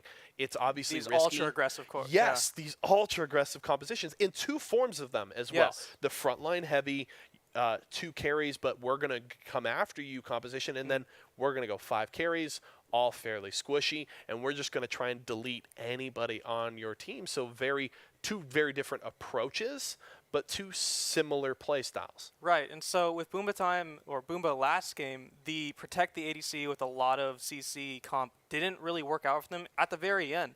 But it did seem to really work for them up until the very end. Yeah. And so I'm really interested to see how they're going to protect the Sivir. Here's the thing, though. So they have these tanks. Great. They have these really strong tanks with a lot of CC. And they have 2 carries. Zoe, which is just very slippery, and Sivir, which is a hyper carry, has a lot more utility in terms of her ultimate. Yep. If one of them die within any, back in the last game where Jin got kicked into the team and basically was all over, that is what will happen, again, in this game if one of them gets caught out. And so Asian Imports going to really need to find a way to protect their ADC, unlike Boomba did. And if they can do that, I do see them being able to just absolutely melt Rush Hour. Rush Hour has a lot of power. Even if they're behind, there's so many carries that they might be able to find the squishies in Asian Imports and then just kind of chip away at the tanks eventually. Tanks are great when you have somebody to back you up, but you're never going to see a Nautilus soloing anybody right now. But we're going to get into the game right now, and I think that, all right, we are at the fountain. We're going to get into the rest of the game. Yeah, we are on to the Rift here. Rush Hour versus Asian Imports. Oh, man. The overlay looks so good. It's so pretty. Hope you guys are enjoying all of the action so far tonight. We certainly enjoy bringing you all of the fun here for Late Night League on Monday nights. And we do just want to remind you not to forget that we have our weekly leagues all throughout the week. Rocket League on Tuesday nights. We get Wednesday night frags with some Street Fighter. Thursday night will be Super Smash Brothers, as well as Fortnite Frenzy on Friday night. So if League of Legends isn't quite your game, we've got quite the charcuterie board selection here. Charcuterie? Yeah. A little fancy I'm the term. English major, and you use, oh my gosh. Yeah, pinky out. Fancy. Come on. But we have quite the selection for you guys throughout the week, so make sure to tune in here at twitch.tv/esports arena for all of that action throughout the week. And if you're local, go into your local esports arena location. Come participate. We would love to have you guys in and have some fun playing some games. We are kicking things off here as Laning Phase has begun. Junglers starting on their respective red buffs here as we kick things off, and the push starting for Asian Imports bottom lane. They're going to try and push this Misfortune under tower. We're going to have to see a heavy focus on these junglers trying to snowball these lanes. These can go very out of control quickly, especially if Rush Hour builds some leads. I mean, especially topside. If we can see Irie going on the Riven, could be a great path for Rush Hour into this game as early damage onto Spiky. Oh, it's my favorite skin, the Nautilus. Oh, come on. I'm so glad to see Nautilus. If you're not playing Astro Nautilus, you're doing it wrong. That root lasts for like a whole second. It's awful. Oh my gosh. It's disgusting, and it scales even better now. So Nautilus coming back into the meta thanks to the buffs here. Okay, here is Graves. Spiky's in trouble here. There's no wards down for Asian Imports. They do not know that this is happening until it may be too late as the Graves is here. As Irie and Wacky Strawberry are trading topside. Low mana for the Graves will mean that Spiky survives, but it does cost the Nami's flash there in the bottom lane. So early pressure from Rush Hour will pay dividends. Not a kill, but a summoner spell. That's so awful when you're about to do your blade combo and you just get meleeed by the Nautilus and he just walks away. But this Graves, essentially, even though he doesn't have a lot of, CC. Wait, lands it. Oh, beautiful bubble from Spiky. The Beast Johnny is able to escape, uses the heal, and not quite enough damage from the Sivir here early to finish that off. But Spiky looking good. We've got teleport bottom lane. Irie wants some here. Just hit Baron is back in the bottom lane, and no flash for the Nami will be in first blood for Kenny Fan and Rush Hour. Fortunately, he did miss the bubble, though I'm not exactly sure that would have made too much of a difference. A really great teleport coming out from Irie, and that was a great teleport. He does make up for not being able to really take out the Wacky Strawberry up there by finding a kill in the bot lane. Now Kenzito I don't know if you should duel this guy. He has red buff right now. Yeah, this is risky, and plenty of mana as well on the Graves. Unlike the first time he visited bot lane, Just Hit Baron is feeling very confident to take a trade here. He is going to be able to secure the blue buff despite the contest from Asian Imports. Will back away to the safety of the Lux and go back to farming his jungle. So good start there for Just Hit Baron, able to get an assist on first blood and steal away the blue buff as the push comes through bot lane for Rush Hour. I think they're going to win this bot lane. Rush Hour. You have a ton of poke on that Rush Hour bot lane. There's so much kill threat there. Oh, not because of the poke, because of the $20 Lux skin. Capitalism, but lands both. Lands the burn. He's gonna die from this. Spiky with the Ignite. The shield from Kenny Fan will keep the Misfortune alive for now, and he is able to drop some coconuts there onto the head of Spiky and survive, but it does cost the flash of the Misfortune, so Summoner Spells traded in the bottom lane. Shoes goes in. Oh, aggression lands the sleep. The Paddle Star will ring true. The kill for more Shoes. 1v1 mid lane. Brian Costa tempted the dragon there. He knew that this Zoe wanted to land something on him, but he didn't respect the power of the Zoe enough, and you gotta respect Zoe. Zoe does so much damage at pretty much any point in the game, and that paddle, it's off. Wacky Strawberry. I mean, when you talked about the Zoe in the mid lane and I looked over, people may have noticed that I kind of laughed randomly. Yeah. I could just see in your eyes, all of the gray screens, thanks to playing against Zoe. I could just feel the trauma, and I could see it in your eyes. She's the reason why I stopped playing mid lane. Not that she's a bad character by any means. Wacky Strawberry, is he going to go for it? You both have shields, guys. It's just nobody's going to die. The problem with Zoe is it feels like even when she isn't broken, she just feels broken. Her mechanics as is, it doesn't matter if you remove some AP percentage off of it. Zoe is just so flexible and does so much damage. She's a great champion, but that's why you should probably ban her. She just feels it just feels bad when you're losing to her because you're just I don't get to do things. I get hit by the sleepy bubble trouble. It's like, Yeah, okay, well, cool, I'm dead. Yeah, I'll see you in about 30 Yeah, seconds. right? Like, I'll see you in about 30 seconds. Just pack it in. I'm going to go get a snack. I'll see you guys in a few. Oh, that's so awful. Lands the binding. Yeah, we're going to see a trade here. Bottom lane, Goes in. Justin Barron is back. No flash available for Spiky. He's in trouble. He's able to get out the heal. Is it enough? Don't land. Good Oh, binding no. from Kenny Fan. He will land the damage, the kill for the Lux. Little damage turned around by Kenazito, but not Here's enough. the wave. But here comes a Moo. No, they're not going to do it. They Bear saw King, him there, yeah. and they were still confident with the Moo there. He doesn't want to take the 2v3. He It's goes so in. risky. He's going to get caught by the binding. He has no More backup. damage coming out, but Just Hit Baron is actually going so low here. Oh, no. Good work from Bear King, but it's not going to be enough. He'll get turned Flash? around on No flash. support from Kenazito.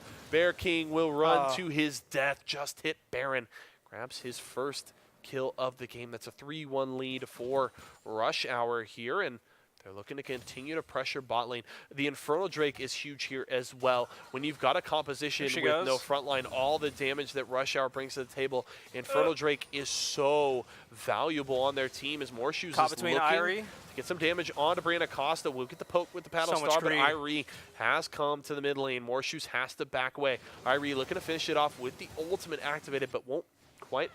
He's going to go in for... Oh, Morshoes just over the wall. The paddle The star, the greed! stun, the flash The away. greed! But that's the sleep. Irie is so low. Good binding bot lane as well as we're back down here for some more action. Spiky continuing to take the poke from the Lux. The Nami not Everybody's able to bleeding. handle all of this damage. It is all across the map. Aggression from both of these teams. Oh, I just love it. I love it when like we're at 7 minutes, and even though there's not a ton of kills on the board, although Rush Hour does have 3 kills, that is really important. I just love this aggression out from these people. It's awesome. And one thing to note here, Kenny Fan is 2-0-1 on the Lux, 100% KP here. And lands a binding. typically, good spell shield there from Kenazito will keep him alive as the damage came out from the Lux. One thing to note, though, you typically don't want a support to be 2-0-1. You want those kills onto the AD carry, but when it's a Lux or something like a Brand, you're not feeling too bad because that Lux is going to build damage, is going to be a threat. Yeah. They were respecting the Lux bind. Oh, man. It wasn't even coming out, and he just preemptively flashes it because he feels it. Feels like just as Spiky's flash comes back up, has to use it to avoid the aggression from Kenny Fan there. So Spiky not feeling too good in this bottom lane. Already 0-2. Not the greatest start for the Asian Imports support. Kenny Fan wants more, lands the binding. Oh my Oh, gosh. the bullet time comes down. Looks like the Beast Johnny Trades will it. go down in turn. Flash, Curse of the Sad Mummy. Bear King will get the shutdown onto the Do Lux, they have but enough DPS Spiky for is this? going to fall as well. That's the kill for Just Hit Baron, but he may go down in turn. Come on, Red you can do buffs it. for both junglers. He just needs the One more head, hit. but the Graves. Do it. Can he dash away? Bear does King, it. no, he will take down Just Hit Baron. Oh, man, Bear King. That whole fight, there was only like 10 HP left out of the entire fight, and I was not confident that Amumu had the damage to take on this Graves, but the thing about Graves, he has to reload his gun. And it ends up not being too bad of a trade for Asian Imports. They do get the tower pushed in all the way, loses some CS. Of course, you don't want to die as an ADC, but in the end, kind of an equalization right there. They've kind of achieved parity, as I said in the last game, in terms of power right now.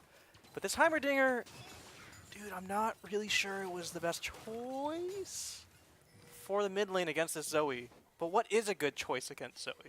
You know what I mean? Like, you just ban Zoe at this point, but you can't when you're, oh my gosh. Okay, that's a level 8 Zoe without a full item that just took Just Hit Baron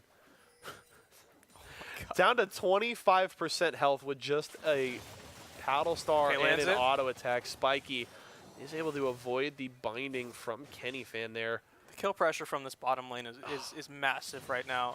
So, like, I was going to say something in the early game about, you know, Lux being there to, like, compensate for Graves' lack of, you know, CC, but it doesn't matter because this Lux has 3 kills. Here comes Amumu. Wave goes out. Zito is going on the hunt. The bubble lands onto Kenny Fan. Flashes away. Can he escape? Morshoes will not let him. The paddle star finishes off the Lux. Now Bear King going aggressive with the bandage toss. The Beast Johnny will survive. Teleporting behind. Here comes Irie. The teleport will be responded by from Wacky Strawberry. Bear King is low. There may not be enough damage. Irie falls. ult onto the Graves. More shoes with another kill. The Beast Johnny has to run for his life. Spiky may look to chase, but it doesn't matter. The tower will lose quite a bit of health here. They get The the bonus pressure gold for from that too. Asian Imports. This is looking really good for Asian Imports. They spent both teleports, but here's the problem. Irie can't take down a tank as quick as Wacky Strawberry can lock down Irie. And so this is what we were seeing, all this control coming out from Asian Imports. They escaped the early game where the champions in Rush Hour are supposed to be extremely strong, and for their efforts, they're going to be able to take on this next Infernal Drake scot-free. And right in front of a ward. How disrespectful. Infernal Drake for Asian Imports helps even up a little bit of that damage disparity with all that Rush Hour Gets brings caught. to the table. But Kenny Fad's in trouble here. That's going to be the slow from Spiky. There's no the way he's Tide getting out of Caller's this. Blessing should help secure Whoa. this. Good binding on it too. The bubble will miss. Bullet time there from the Beast Johnny, but he's going to get locked down by the Curse of the Sad Mummy. Going to get bopped over the head by the anchor there for Wacky Strawberry. Here's Just Hit Baron. Just Hit Baron was able to get the kill onto Spiky. So this is 1 for 1. Oh, the binding, the damage, the shutdown. Wacky Strawberry will run, but can he survive? Just Hit Baron wants this kill, the dash, the auto, and the double for Just Hit Baron. So there's no kills going on to the ADC. I mean, technically, Just Hit Baron is an ADC, but man, what a bloodbath. 8 kills. They were just going at each other, and even with this Zoe and this Heimerdinger at kind of like an odd power level, these teams just won't stop swinging, and I love it. Tons of aggression here in our second game of the day. Rush Hour and Asian Imports following the lead of Boomba, Time, and Balls Deep. Looking great right now. Oh, the bubble. Beautiful. Catches all 3 towers as Spiky will try to take out the little turrets, and Brianna Costa. I think that was the idea was that those turrets can block the paddle, because they do block the paddle a little bit. But we haven't really seen Brian kind of turn on here, and I mean Heimerdinger is really great in terms of mid game to late game, and I'm really waiting to see if he could actually find something to do here. I think Heimerdinger is like a sleeper. He's very powerful in certain situations. Not sure against a highly mobile team like Zoe and Sivir though. Kenazito just trying to eat up some farm here. Probably the biggest problem for Asian Imports, though they have been able to get some kills and get their mid laner going as Morshoes is very strong. It's the CS disparity in the bot lane. Kenazito is down 40 CS on the Sivir that is so farm dependent. Bear King is in trouble. Goes aggressive onto Irie, but Just Hit Baron has showed up. That's the flash from the Amumu. It's not going to be enough. That's the kill for the Graves.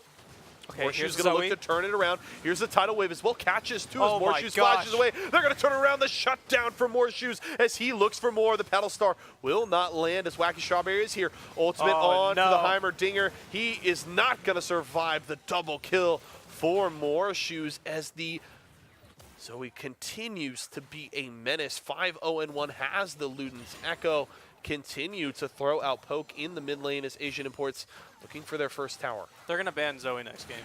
This is ridiculous. And this is awful for Brian Costa. He's playing the lane as he should. You know, he's sitting back. He's trying to get CS, but he's down in CS. He's down in kills. This Zoe is 5-0-1. Gonna land the hook, and this might spell the end for this Lux. Morshoes taking everybody's shoes right now, and it's just this is just spelling a total Rush Hour to defeat right now for Rush Hour. Morshoes just landing all of the Paddle Stars that he needs to finish off these kills, and beautiful setup from the rest of the team.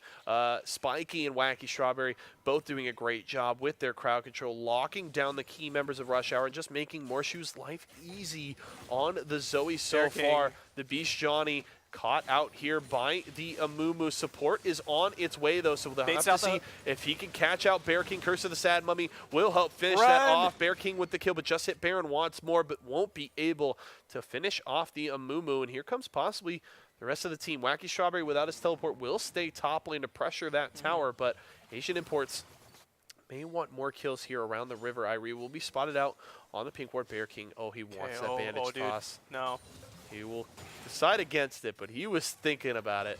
So Beast Johnny really didn't respect Asian Imports here in terms of walking all the way up in lane and having no mana. Amumu literally just auto-attacked him to death with like the Sunfire Cape from his jungler.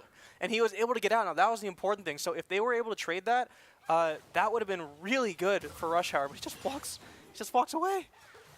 But right now, the Dragon's going to come up in just a little bit, not too soon, definitely. But man, look at this gold difference right now. It's only 2,000, but the 2,000 is in the hands of Zoe. And we all know how that happens with Zoe. More shoes, as the chat says, more shoes is just unstoppable always right now.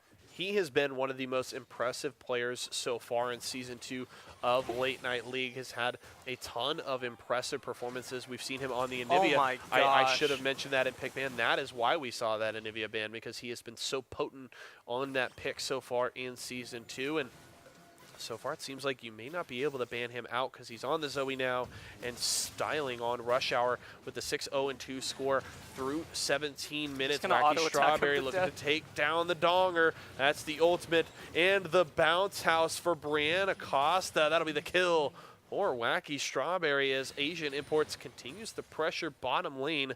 Looking to move now to this Cloud Drake. Now we're just seeing what we predicted back in Champion Select. So Rush Hour wasn't able to turn on and get a ton of kills in the early to mid game, and now they're essentially glass cannons where a tank can just walk up to you literally in lane with all of your abilities and just kill you. And Rush Hour is going to see themselves going up the mountain here right now because of their glass cannon nature, they're going to have to find picks instead of taking fights. The win condition is so narrow for Rush Hour and so difficult for them to execute, and it's only going to become harder as this game goes along.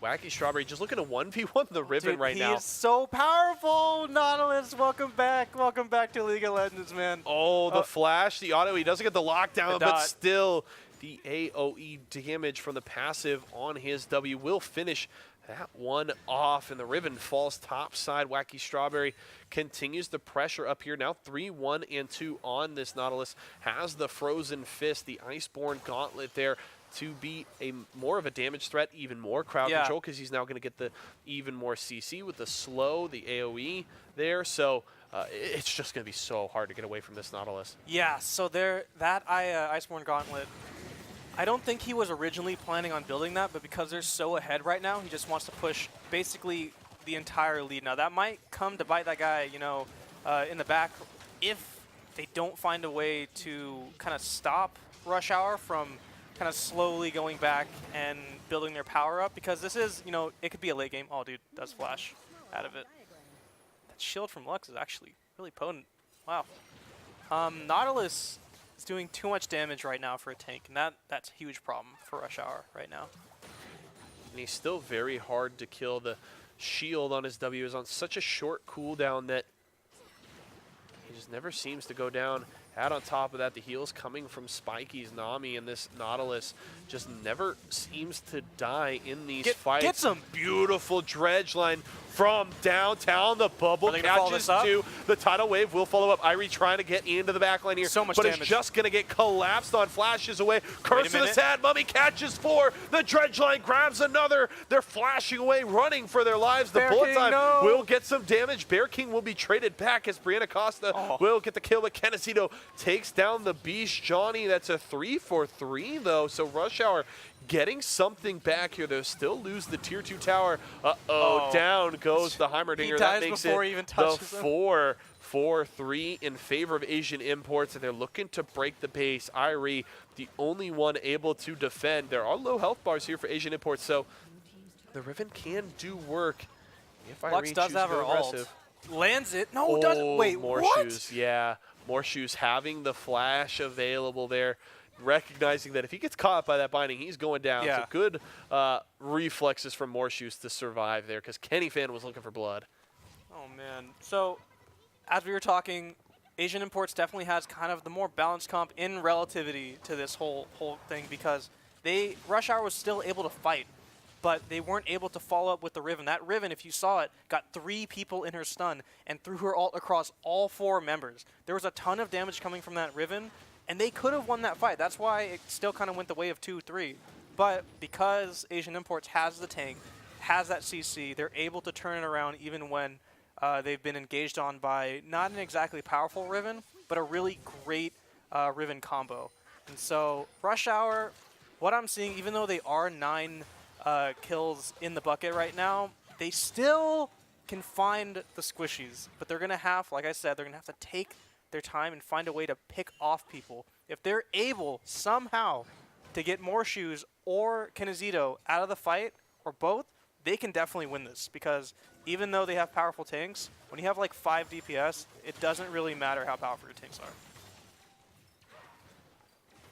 So, More shoes and Kinezito, though, are very strong at this point. The 7-0 and 4 Zoe with a 700 gold bounty on his head, and 2-1-10 on Kinezito. Probably would prefer more kills, but still getting gold in his pocket. The hard part for Kinezito is still very low on the farm. Only just hitting 100 CS at the 22-minute mark. I mean, where's the 100? Come on, dude. Okay, there it is. 101. This Sivir is so gold dependent. That's a 400 gold disparity between the Sivir and the Misfortune there. And the Sivir's been involved in 6 more kills, but More Shoes just seems to be enough of a threat on his own. Curse of the Sad Mummy will catch 2. The double for More Shoes. This could be the finish, in fact. Wacky Strawberry will grab one, as well as Spiky. That's near an ace, as Just Hit Baron is able to survive and escape, but the base is in trouble at 22.5 minutes. That will be the mid lane inhibitor falling as More Shoes stays topside to continue to pressure that tower. Infernal Drake is alive. So is the Baron. So if Asian Imports doesn't want to stay in the base, they have options to retreat to. It's so weird to just see like Zoe as a champion just like flashing whenever they want. Just like I'm not going to even walk around. But right now, Asian Imports, they can take all the time that they need right now. The mid lane is gone. This Baron is about to be gone. There's nothing they can do here. And if they tried to fight it, I think Rush Hour would just fall over flat here. And they might be going for the Infernal Drake, which would be good for them. I honestly think that's the best choice for Rush Hour. They've got to get something out of this Baron trade, and if they can get the Infernal, evens that up a bit, gives them a little more damage on the table. So good decision here from Rush Hour to get something out of this trade. Now, we're not seeing a total, lack of caution here. I'm glad that as a game, even though we're 13 kills down, both teams are still willing to fight right now. Like we saw back in the Boomba game versus Pulse team. Why did that even make it through? Look at that gold disparity, by the way, between Brian Acosta and More Shoes. That is near 6,000 gold ahead for More Shoes. That is more than half of the gold lead, which is about 8,500 gold for Asian Imports. So that is just a ridiculously fed Zoe right now, as Wacky Strawberry does have to run away from the Heimerdinger. Throws out the wave for no reason. I'm sure he just styles on it. He doesn't even care at this point. He just throws it in. Whoa. And Heimerdinger. Wacky Strawberry with the sideways dredge line. The ultimate for the finish will take down the Donger.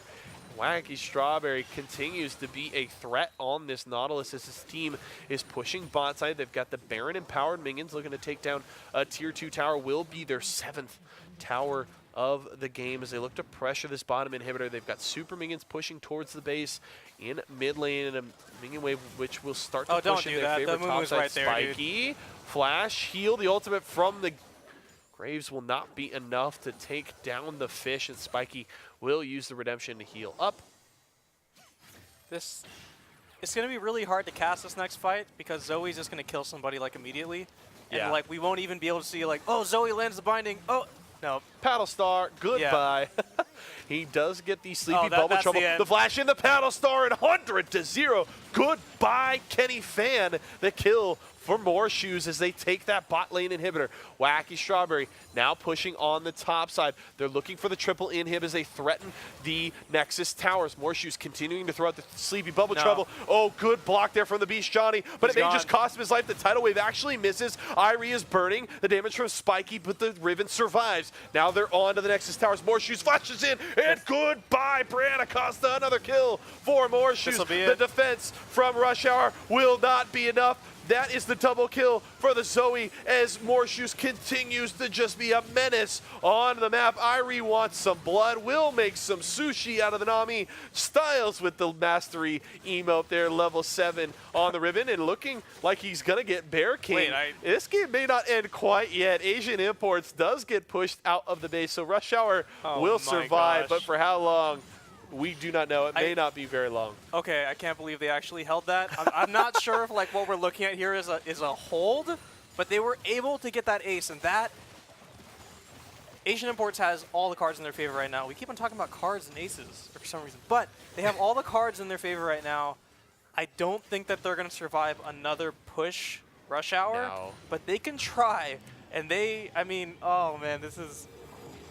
I really just think that was just hubris from the side of Asian Imports. Yeah. They saw all didn't those attack kills. the Nexus. Yeah, they're like, let's just go get some more kills before, and then all of a sudden they realize, oh wait, Rush Hour actually still has a ton of damage, so we can't disrespect it. So it does come back to bite Asian Imports and puts a little more kills on the board for Rush Hour, but still, Asian Imports are set up for the victory here. They've got all 3 inhibitors down, so double super minion waves coming down all 3 lanes as they look to finish this off. And Morshoes, his first death of the game, 12-1 in 6. I think just he walked into the fountain. One slight blemish on an otherwise phenomenal game here from Morshoes. As here comes Wacky Strawberry.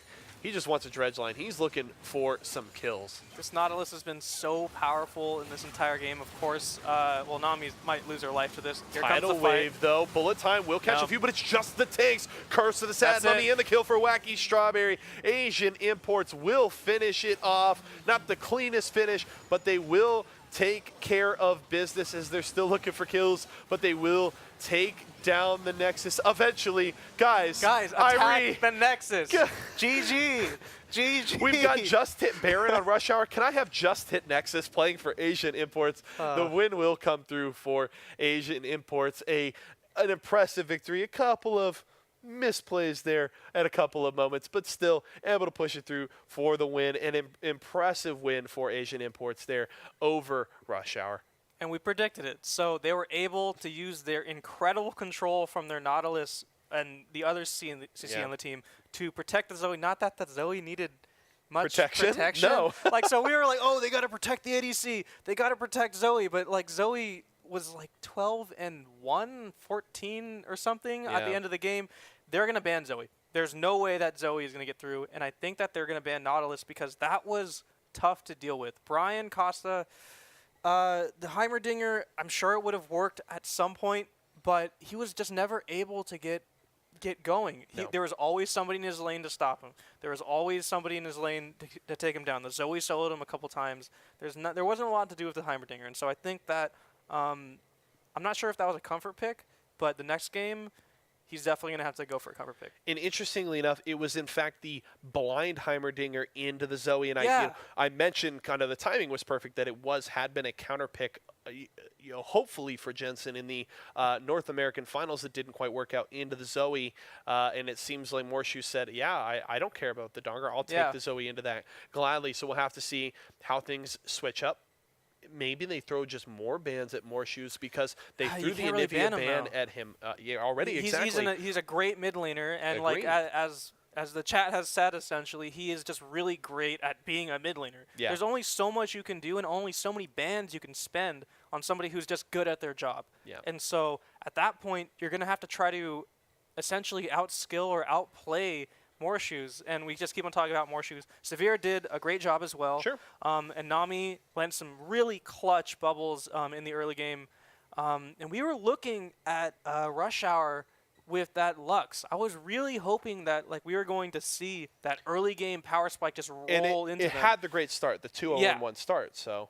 And the $20 skin couldn't save him, dude. Didn't pay off. I thought skins equal wins, man. Everything is wrong. My world is upside down. Oh, man. But so we're going to get into the next game. That was the first win for Asian Imports. We're going to have one more game, so it's a best of 3. So Rush Hour is going to have to figure out a way to stop Morshoes. The one thing I will say is if you if you don't feel like you could stop more shoes, shift all that power to Yeah, the bottom lane. right. Ban out Kenazito, force him onto something that isn't safe. He's played the Ezreal, he's played the Sivir. Take those off the board, Give him force something him that, onto like, something yeah, risky, shake him up a bit. and attack that bottom lane. Because it worked early. They got the kills early onto the Lux. Not ideal, but still, you got the bot lane rolling early. That could be the advantage. If you can get bot lane far enough ahead where you're like, okay, your Zoe or whatever more shoes is playing is super fed, but so is our bot lane, then maybe you can mitigate that pressure because you bring so much damage there from bot. So I'd like to see them possibly attack bottom lane in the pick ban, see if they can get things going. But we are going to throw it to a quick break before we come back for more action. But stick with us, folks. We've got plenty more on the docket for Late Night League Season 2. We've got Week 4 here tonight. We'll be back in just a few moments.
All right, ladies and gentlemen, welcome back to week 4 of Late Night League. Yeso and Orion here to bring you all of the action. We saw game number 1 between Asian Imports and Rush Hour, with Asian Imports taking the victory. They're playing well around a huge carry performance from Morshoes, and we'll have to see if we can see a response here from Rush Hour, what they bring to the table in pick ban to try and attack that strategy of Asian Imports. We should be into champion select here very soon, but Orion, we talked a little bit about trying to attack the bottom lane. Any sort of other adjustments you'd like to see from Rush Hour? So Rush Hour, I think that they were just kind of throwing all the cards out again and trying to see what Asian Imports was going to do to them, right? So they picked a really not traditional comp. They didn't have any tank. Everybody was glass cannon. They wanted to see if they could just checkmate them right there. We're going to get right into pick and ban right now. We're going to see if they're going to ban the Zoe. Oh, we're fresh bans. So. Your worst decisions will haunt you. Yep. Thanks, buddy. Yeah. Got you. No worries. The Zoe is, though, off the board right away there from Rush Hour. Not going to let Morshoes run that one back. So now we'll have to see what comes off of the board. The Anivia as well. So they're focusing here Morshoes early in the pick ban, trying to attack that champion pool. So we'll have to see what Morshoes elects to bring out. I would expect, just to guess, unless it's been away. So if I had to guess, I'm expecting a Syndra from Morshoes. If my memory serves me well, we've seen it from him before, if I remember correctly, but we'll have to see, as the early focus is to the support, as they're going to grab Spiky.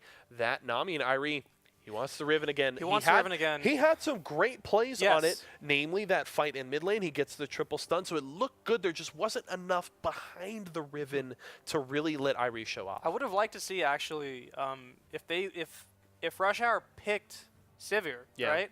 That would have been perfect for Riven to help everybody follow up. Now, of course, now you'd have to have the rest of your team behind you. But yeah, they do ban out the Zoe. Dear. They're gonna go the young Trick 2G just hit Baron. I can't believe they're going Udyr. Why are we bringing back Season 1?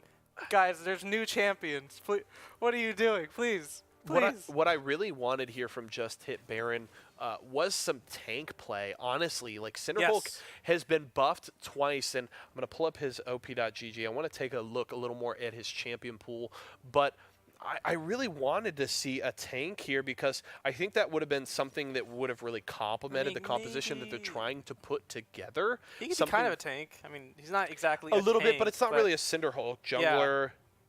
But oh, Veigar. Okay, I remember back in Season 1, Morshoes played Veigar, and he wasn't like as potent as he was with Zoe. He did get killed a couple times in lane, but again, he's picking like one of those one-shot hyper carry kind of mid laners. He just loves doing that. Now, you can't outpick Morshoes. He has too many picks. He has too many shoes. He has a whole closet of them right now. Now, they're going to go Akali into Veigar, and that's kind of a traditional comp. Akali, a little bit, I mean, Akali's always strong, but she's been, kind of buffed and debuffed throughout the years, and I think that Morshoes is going to be in danger here with Akali.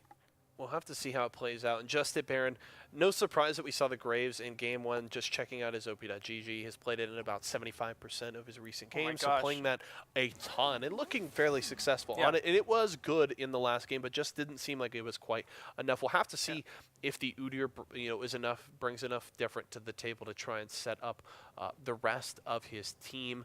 Maybe a tank from Brianna Costa in the bottom lane. One thing we do have to note here, if you ladies and gentlemen at home haven't noticed, we actually see Kenny Fan and Brianna Costa swapping out here. Brianna Costa didn't have the greatest performance on the Heimerdinger, and it seems like the choice here from Rush Hour is we're going to bring Kenny Fan to the mid lane, put Brianna Costa down to the bot lane to support the Beast Johnny, and see if maybe that's something that can spark something for Rush Hour. That maybe might Kenny be Fan can handle more shoes in the mid lane a little better. Right. So that might be it, or they'll just swap, in Champion Select. However, I think that Brian Costa was just having a bit of a tough time. Maybe give him a role where he could sit back and play kind of the observer of the team, as he did have a pretty good, map presence last game. He was able to kind of set things up, but he couldn't really survive them. Kenzito, he's hovering the Yasuo. Now, I think he did this last season as well, where he picked into an ADC Yasuo, but he's not going to do it. Okay. Well, okay.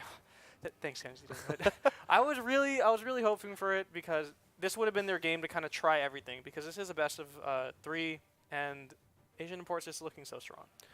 But I love that Rush Hour did, whether they were listening or not, took a little bit of a page out of our suggestion, banning away the Sivir and the Ezreal, forcing Kenazito onto something a little less safe. Something that, while still paired with the Nami, can try and keep the Misfortune alive, is a little riskier to play, is a little more susceptible to crowd control here. So the Beast Johnny and Brianna Casa may have some kill pressure in bottom lane if you can land the Cosmic Binding from the Bard onto the Misfortune, and Tristana puts the bomb onto her head. We'll see if maybe that's enough to take Kenazito down, and maybe we see Rush Hour play through that bottom lane like we were hoping for after game 1. See if they can build the lead there and try and match that up against Morshoes. Now Morshoes on the Vigor, a very well scaling champion, tons of damage in the mid and late game. So in this Vigor scales pretty much no matter what you do with his Q. He's still going to get a ton of AP.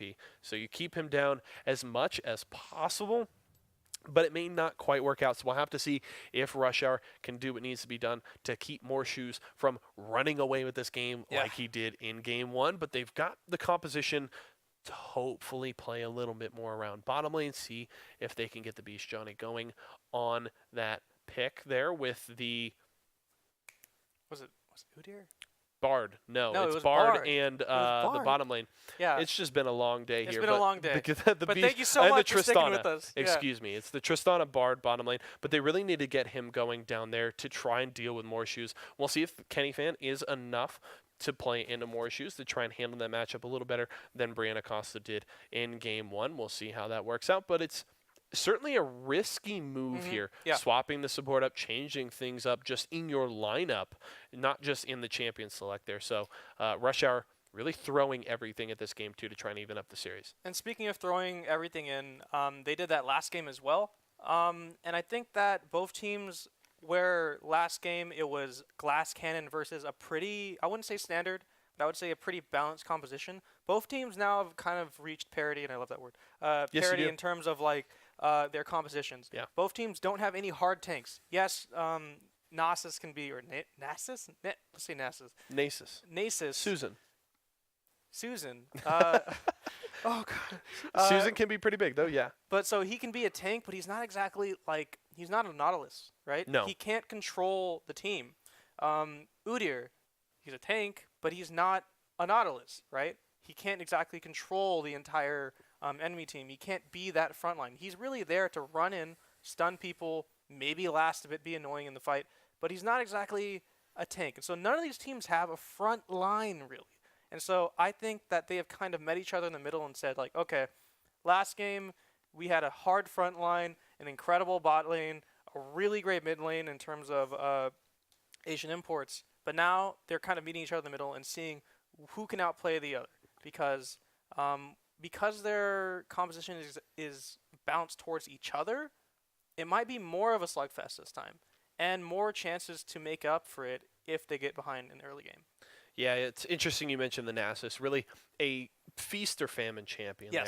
If he really gets going, gets the stacks going on his Q, and he gets fairly tanky with the items that you build and the sustain that he brings to the table through his passive, you can be very hard to kill. And if you get going, you're a menace in team fights. You're not necessarily a frontline, but you're just gonna you're just gonna wither a carry, and you're like, hi, I'm gonna just beat you with a cane until you go away. So if he gets going, that can be very scary. But the hard part is if he doesn't, he's just the dead Nasus, weight. he's so kiteable. That's the problem. So this Nasus is a very pivotal champion in this composition. Well, while his play doesn't necessarily make or break the team, he can push them over the top if he gets going, and if he isn't, he becomes a bit of a liability in these fights. So as well as Vigar as well. Exactly. So like, while I was speaking of balance, by balance I mean in terms of each other, but Asian Imports right now, they have two champions who need time to ramp up.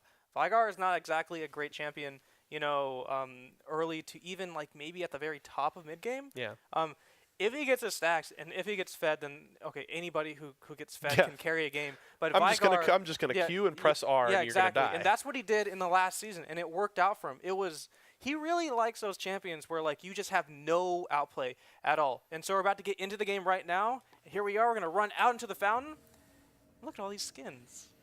Oh, So they got pretty. the best skin. They got the best Tristana skin. It's the pirate one. It is the pirate yeah. one. Well, the Beast Johnny coming out onto the Rift in that beautiful Tristana skin and a very festive more shoes here on the bad Santa Viger.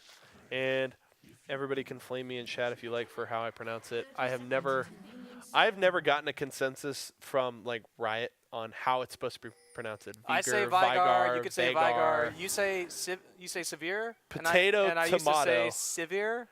Yeah. But in either case, hello everybody and You welcome. know who I'm talking about, okay? That's all that matters. Welcome to the second round, once again, of Late Night League. We've got on the slab, if you're just joining us right now, Rush Hour versus Asian Imports.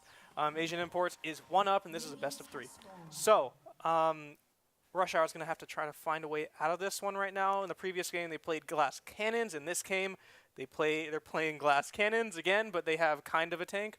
We're just going to have to wait and see. Now, just to let you guys know that Late Night League is always on Monday night. And you can come into any of the esports locations at the beginning of the season, sign up for the tournaments. I know somebody was asking for how to actually play in these tournaments. It's an open tournament. So it starts with online qualifiers, and then you could come in after you win those online qualifiers. However, big trouble bot lane.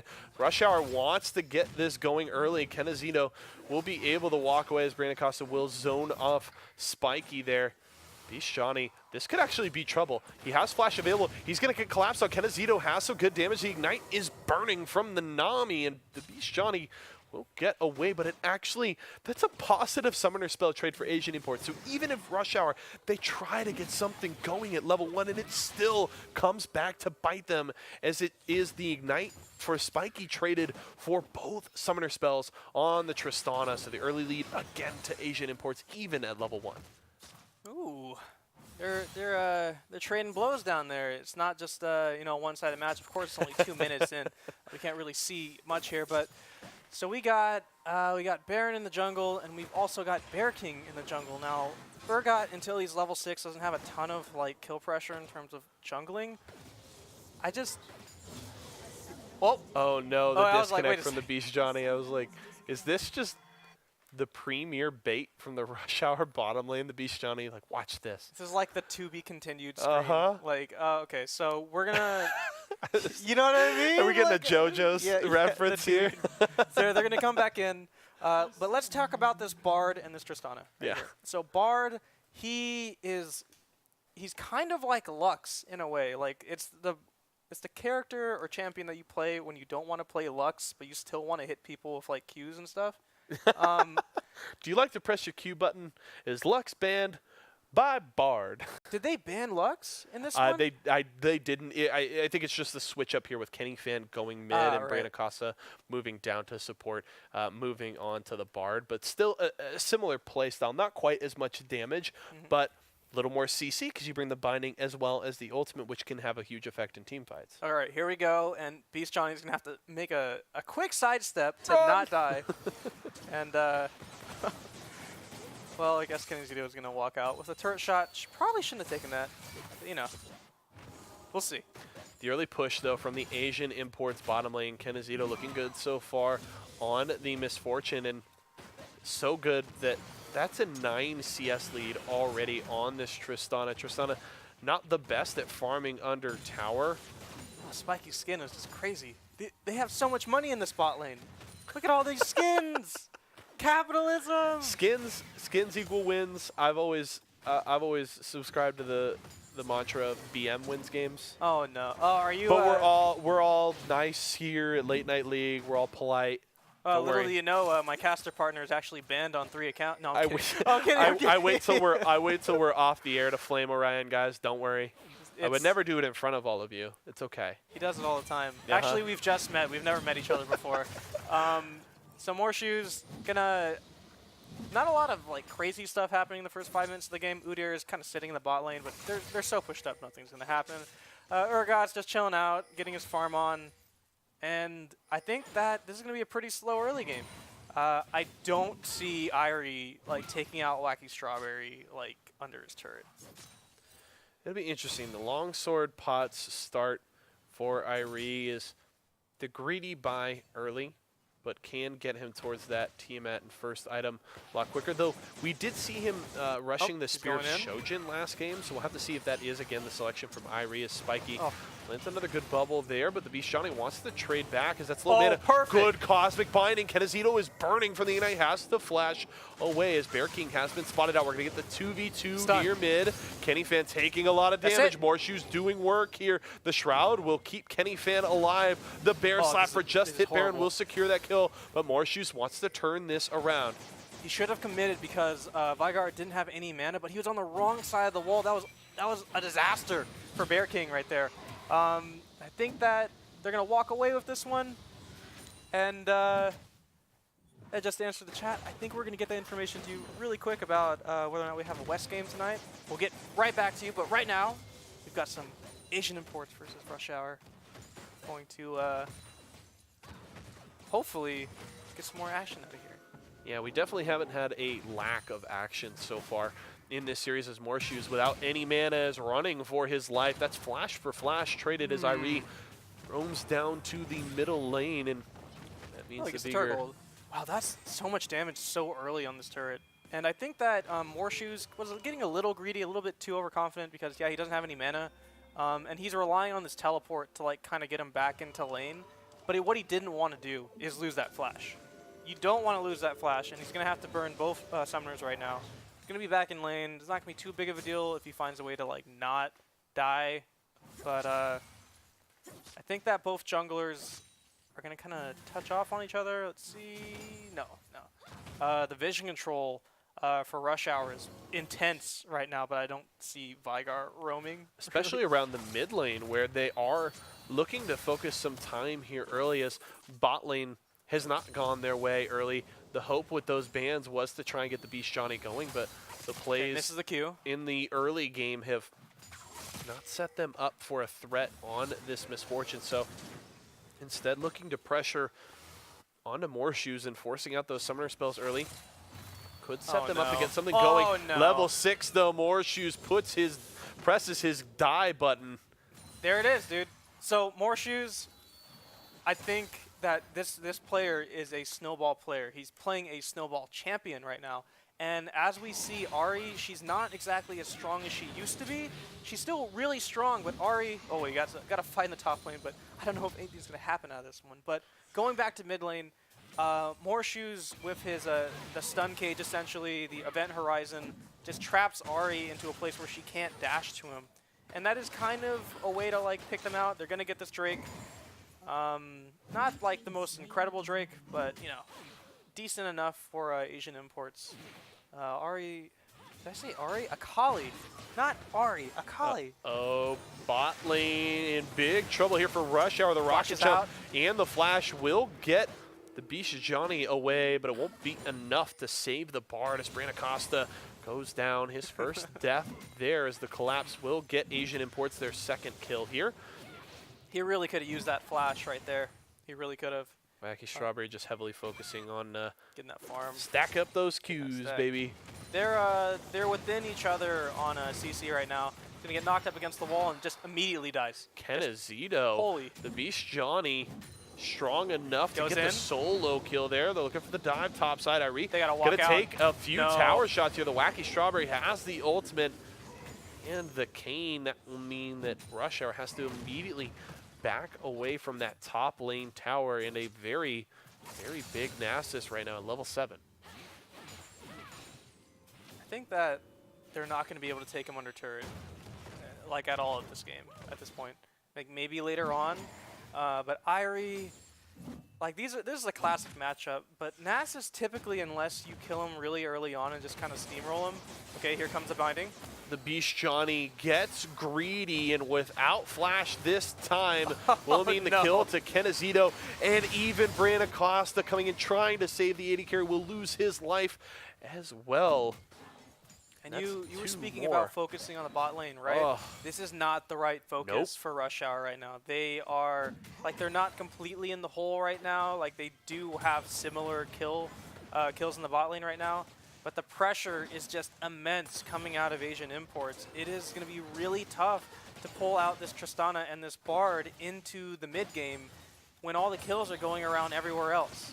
Now, Morshoes, again, he's totally popping off. He has 2 kills right now. I mean, it's not a lot of kills, but it just shows that he has so much pressure. Now, Kenny's going to go in.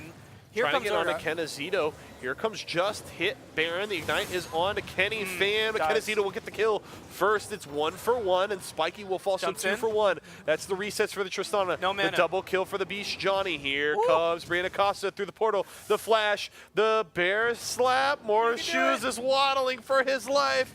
Can he survive? The Cosmic Binding gonna follow. Event Horizon will actually lock down too. Just Hit Baron is locked in. Oh, Taking no. tower Oh. shot to the cane, to the dome. Wacky Strawberry. Can we get a dog bless in He's just chat? gonna dance. Wacky Strawberry looking for another beast. Johnny has sadly disconnected, and that will almost for sure mean that the Tristana will fall once more in bottom lane as we do get the pause. Yes, please dog bless in chat for Wacky Strawberry What on the happens when you run out Doge. of, what happens when you run out of pause time? Does the game just explode? Like, does it, No, actually it goes into negative pause time. I've actually done that before. Really? It goes in, it Oh, starts that- counting up, and it says negative 1 second, negative 2. Yeah. Oh, I see. Okay, so Seems kind of pointless to put a timer on there. I guess it's just to Just to track, but you show. could just have it count up, right? right. So okay, so back to this Fix fight. it, Riot. We love you. Riot, please. We're just memeing. No, Don't worry.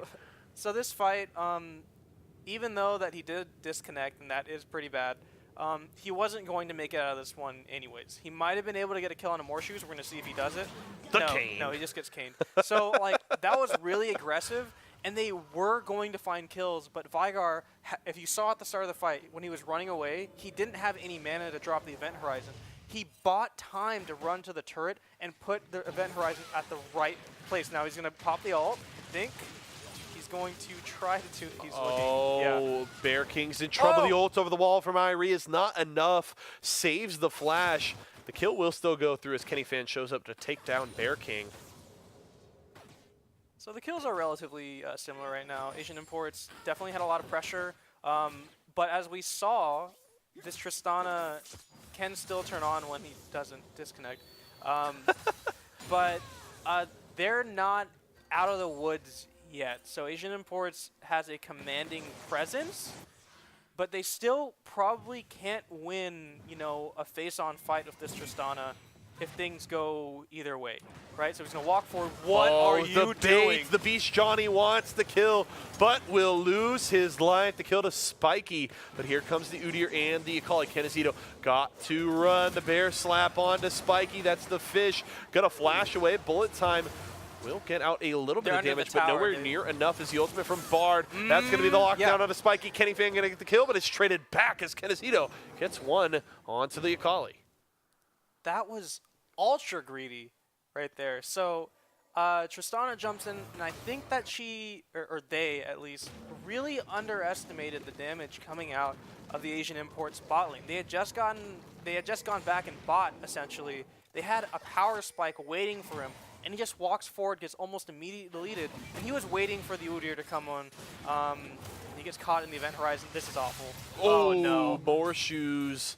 Another kill for the Vinger, and Asian Imports getting exactly what they want out of this game. More shoes getting Johnny. fed once more. Kenazito Oh, now respecting got the some. damage from the Tristana. The Beast Johnny will get another kill, but Bear King gets that one back. They're looking to set up around a second Mountain Drake here, and Wacky Strawberry pressuring on the top side. Teleport is available for Irie, so can come down to try and contest here, and Wacky Strawberry won't be able to stop the teleport, so Irie can help out his team if he so chooses. Kenny Fan is near the pit, but the Dragon Don't already go for it, Akali. nearly dead. The smite gonna come through for Bear King. Double Mountain for Asian Imports. It's Akali, not Ari. I see you, Chad. Sometimes I slip up. We're all human, but right now they do get the Earth Drake, 2 of them. Earth or Earth? Earth Drake. Two of them does get stunned in the middle of the event horizon, and this might More be the end. shoes looking for more. He doesn't have the ultimate. Has to Ooh. run for his life from Kenny. That's going to be the stopwatch, and Bear King Here comes the arriving fight. at just the right time to save more shoes, but Spiky will fall. Kenny Fan looking to go in, isn't caught by There we the go. cage, No. but that's still the kill for more shoes as Kenny Fan too far forward, not quite able to finish off the kill. Bullet time onto Irie, forced gotta the run. flash away. Wacky Strawberry, he wants some blood, but he won't be able to chase down Bear King or Irie. So he will just take the Raptors as a consolation prize as Kenazito pressures in mid. Will take down a third plate in that lane, but first tower whole is turret. actually going to go bottom lane. No surprise though, the Tristana, the queen of tower pushing there, able to take the first tower bot for Rush They're going Hour. to trade a little bit, but Kenazito, goodbye. Is able to Wow. trade the tower. The Beast Johnny is going to be caught here by the Event Horizon yeah, as well, there's no taking way. out more shoes with another kill. The Vigor is a menace.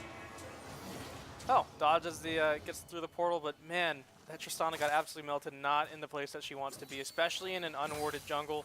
Kind of stepping a little too far forward, but at the same time, Kenazito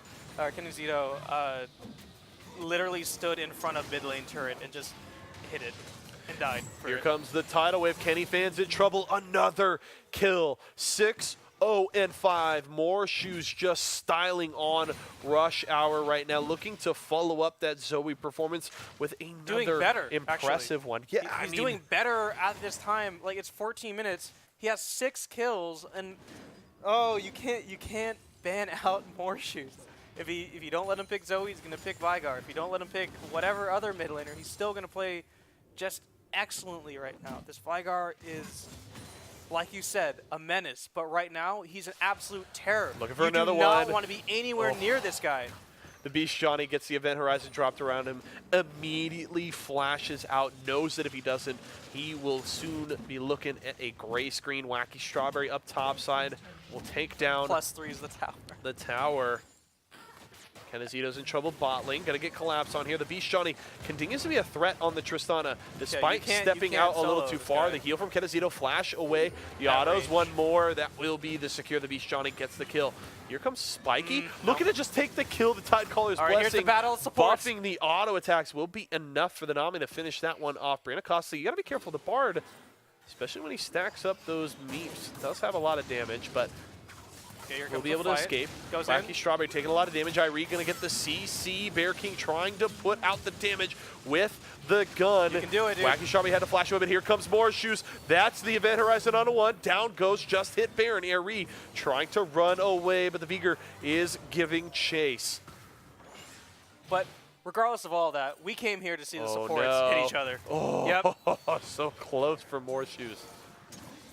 Such a riveting fight down here in the bot lane. Supportal combat. Oh, that was great.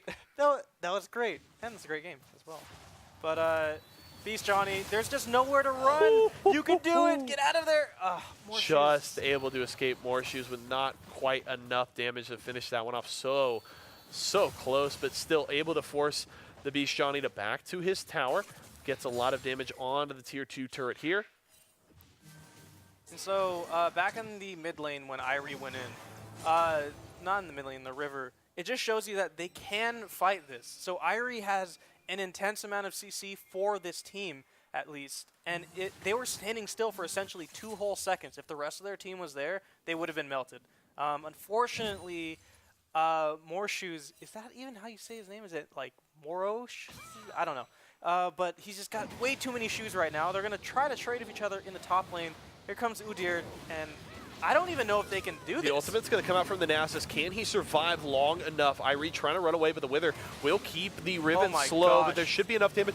No, he takes down, so it's still 1 for 1. And now going gold in the bottom lane. God. Spiky trying to survive. The Ignite is ticking, and that's going to be the kill for Spiky there. The Beast Johnny will escape with his life, but may not for long. The ultimate is available. He's going to get locked down. The kill goes to Spiky. More shoes Is to he done? bomb. He's done. Will finish it off. The shutdown gold there to the Beast Johnny. That's the first death for more shoes. That's actually a lot of gold for the Tristana.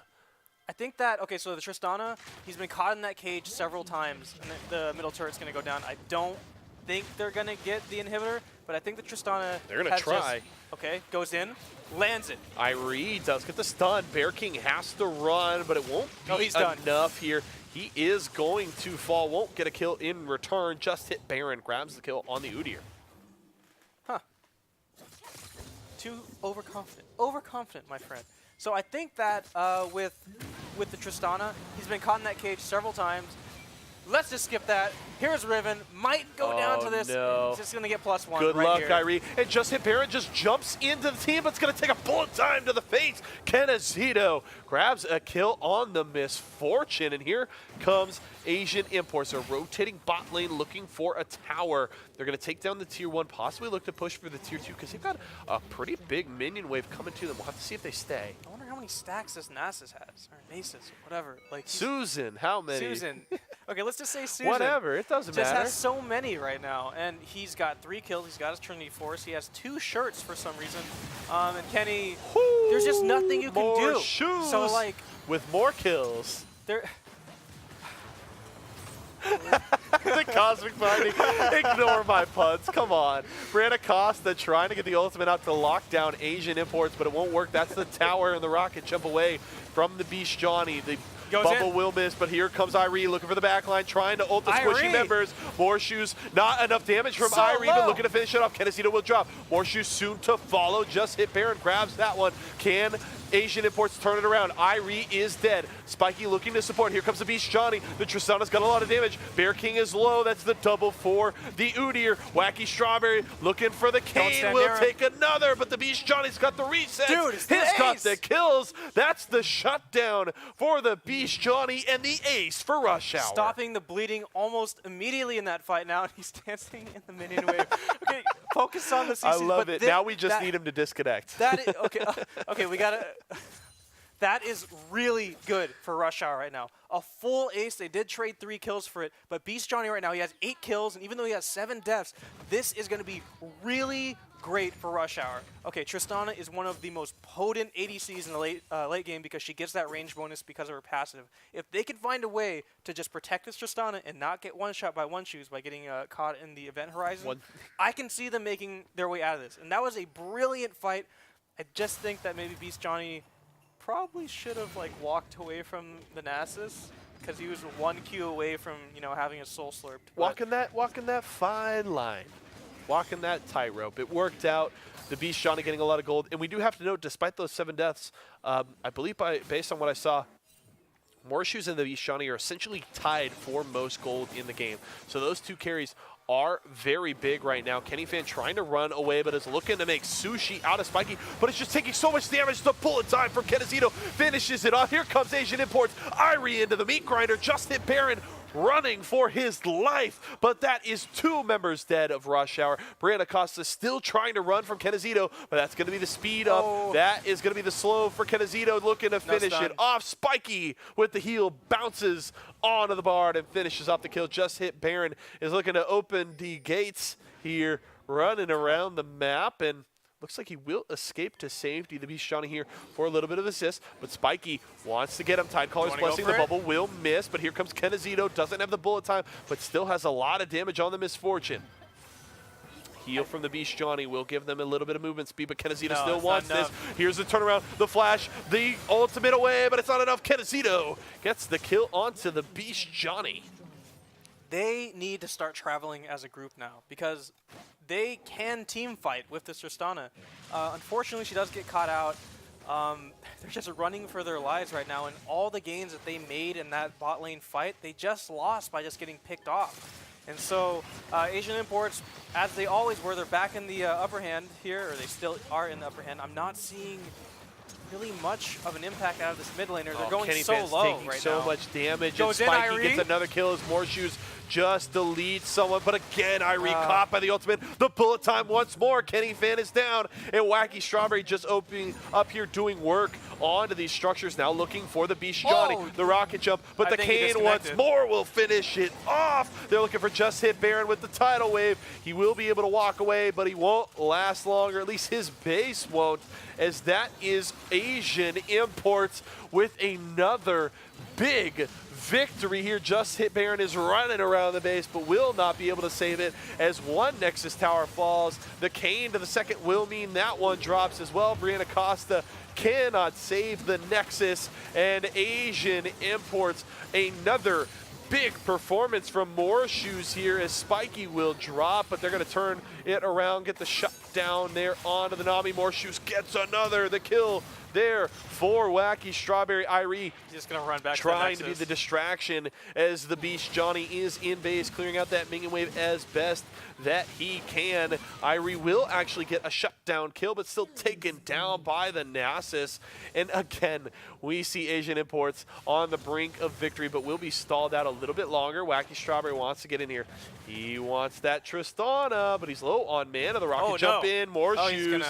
Proto Belt's away, drops the Event Horizon, one cane.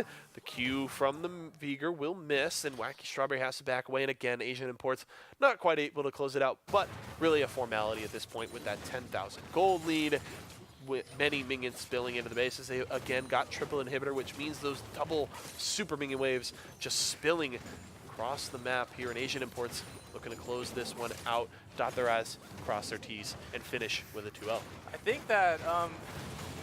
I think that the win rate for having all 3 inhibitors down is like 2% for the defending it's so team. hard to deal with. I mean, you have to have insane wave clear and be able to win fights on your Nexus. It's ridiculously difficult here. And Rush Hour, credit to them. They're surviving now, but really Asian Imports setting up for the Baron now, which Rush Hour almost cannot contest. I mean, it's going to be ridiculously difficult, especially with, this is Triple Mountain Drake. This Baron's going to fall so fast. They won't even know that they're on the Baron before it drops. Look at it, just shreds. 3,000, 2001, done. That is it. Baron for Asian Imports as they look to go into the base and finish this one off. They will have Baron empowered minion waves coming from all 3 lanes here in the Nexus, already bleeding down a third of its health. Rush Hour, a valiant effort to try and stall this one out, but not enough. Asian Imports has looked impressive. A little sloppy at times, giving some kills over when they didn't need to, but still big carry performances from the likes of More Shoes. Canizito looking even better this game on the Misfortune, as Spiky is going to go down here to Kenny Fan, but it will not matter. Just if Baron is down, the Beast Johnny is dead as well. More Shoes will drop the double kill there, but that is down goes Irie. Another kill for Bear King, and the Nexus will explode. Asian Imports with the 2-0. So, Asian Imports able to pull it out. I mean, I guess not pull it out. They were extremely strong in this series. It was just unfortunate that the switch between Brian and Kenny Fan wasn't able to actually, I wouldn't say not produce any results, but they weren't able to kind of shut down this More Shoes guy. And like, I was hoping that we wouldn't talk so much about More Shoes, but he is just such a powerhouse. Yeah. He's unstoppable. I don't like in the first 15 minutes of the game, he got 6 kills. He wasn't dead. And so they didn't really even need to wait until late game to like get the stacks on Veigar and Nasus, because they were just that strong just coming out of the gate. I mean, there have been a few standout players through the first 3 weeks and change that we've had here of Late Night League Season 2. More Shoes definitely jumps to mind. We saw Stun Daddy big time in week 2 performing on the Leona, as well as some other picks from support. We had Korean Banana with the biggest carry performance we've seen so far in this season on the Aurelia. But More Shoes definitely making a statement this week, as well as throughout the season, as one of the best players in Late Night League. Continues to impress on many different champions, shows the depth of that champion pool.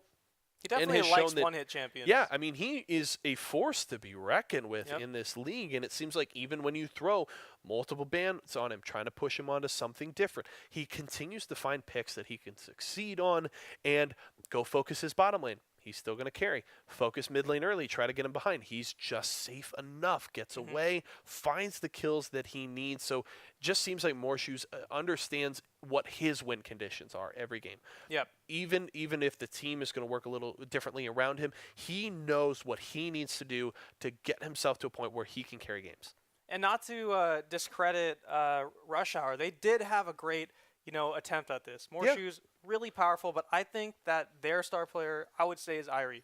Irie was always the person who was trying to start engagements, and I think that Asian imports were just a little bit more finely tuned in terms of like the teamwork. I mean, I hate to say that, like in terms of a team game, but Asian imports was always ready to hop onto somebody else's pick, Yeah. right?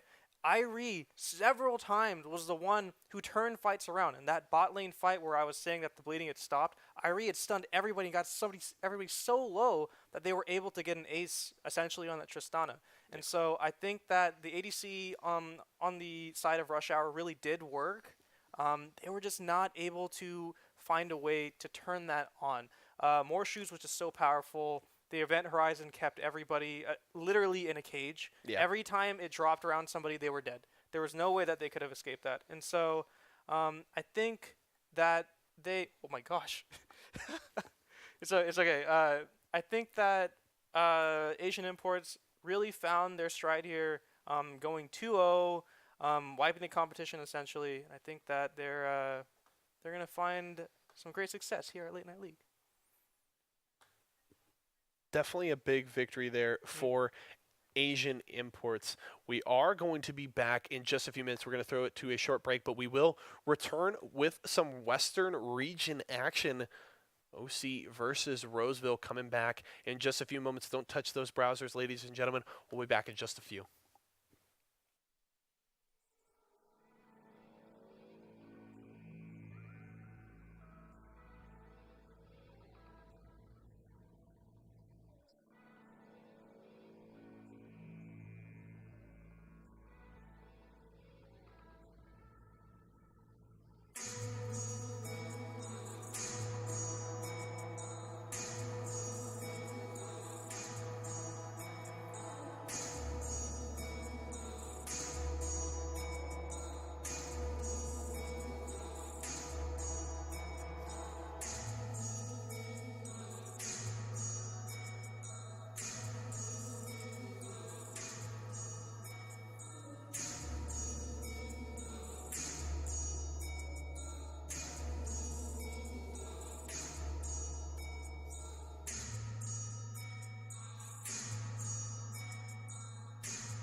Ladies and gentlemen, we are back. Yeso and Orion here to bring you all of the action as we continue Week 4 of Late Night League Season 2. We're bringing you some action from the Western region.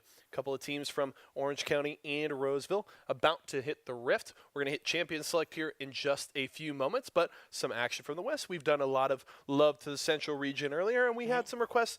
Hey, let's see some action from the West, and don't worry, guys. We'll bring it to you. We got plenty of teams, plenty of games all throughout this season, but we will see it come out west. Some of our local boys trying to get after it, and we'll have to see what the West brings to the table tonight. Yep, and we have a local team here tonight. Actually, they're downstairs. It's not just a studio. We actually have we have like an actual esports arena down here, and they're downstairs. They're getting ready for the game. For those of you who wanted a West Coast game, well, it's West Coast. West Coast. Represent us well, guys. The most We're populous locals. state in the Legion, and in the region or country or whatever. And now we have two teams ready to face it out on the Rift. Do you know anything about these teams? Fruitling I've seen a little bit of, but they haven't been featured as heavily on the cast so far. So really we're going to actually, I think, both get to learn a lot about both of these teams so far. So it'll be interesting to see how things roll in Champion Select at the start, to see kind of how we can shape expectations for these teams. But honestly, don't know a lot up front, but that's okay. I actually very much enjoy kind of getting that fresh look, getting to know these teams as they play. So it'll be interesting to see how things shape up as we get ready for Champion Select for the first game of this series. Both teams getting ready in the lobby, so we should be ready to go momentarily. But thank you to everybody who has joined us tonight. Hope you guys are enjoying the broadcast as much as we are. We've certainly had a blast so far and are looking forward to continuing to bring you more games throughout the rest of tonight and throughout the rest of the week. As I will remind you once more, we've got leagues for all different kinds of games. So if League of Legends isn't your forte, don't worry about it. We've got plenty more for you. Rocket League on Tuesdays. We've got Street Fighter on Wednesdays, Super Smash Bros. Thursdays, and finishing the week off with Fortnite Frenzy on Friday nights. So make sure to tune in throughout the week right here at twitch.tv/esportsarena for all of the action for our weekly leagues. But more League of Legends to focus on tonight. That is our love, and we're definitely ready to get into some more action on the Rift as we continue this night in Week 4. And so for the audience downstairs, I was actually able to talk to some of them, and it looks as though that washed-up Warriors actually are basically the Asian imports of the West Side states, because they're extremely potent. They've basically had a fresh run all through it. And it's almost kind of like, one guy said, like it's almost like a formality that they're getting to this point because they were going to be here anyways. Really? And so, confidence. And so, yeah. I mean, I guess it was an audience member. It wasn't the team member, so yeah. And so I think that we're going to see what we can do here with these teams, learn a little bit about them. I think it was Fruitling actually was the guys downstairs From our OC boys. All yes. Made a mistake, but it's okay. You guys better make us look good. We're all here in Don't California. disappoint your local boys. We're supporting. We're pulling. We don't pick favorites here. We never pick favorites. What am I talking about? But but speaking of the OC here in Santa Ana, we had all these events that we just told you about. Wednesday night fights, late night league. But there are other esports arenas around the country. There's one in Oakland. There's one in Las Vegas. I can't really speak for the Central America ones. Roseville, Spokane, yeah. Fort Worth, Colorado Springs. They're all over the place, guys. And so if you want to check out Late Night League and actually participate, it is an online qualifier before you go into it. But just to say, we're going to get into the game right now. I think it's going to be picking Ben. Yes, it is. Yes, we are. Fruitling on the blue side, Washed Up Warriors on the red side as we kick things off in Champion Select. The early Shen ban there by Fruitling.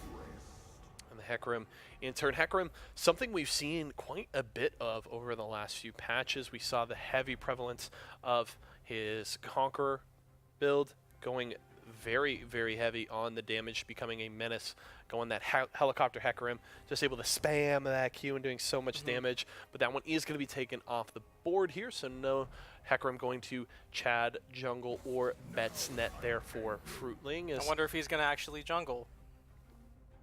No. Come on. What if he's just a mid laner? Come on. But okay, so we did have the stats put in for us. Fruitling is actually the first seed in this tournament. They basically had a fresh run, washed up.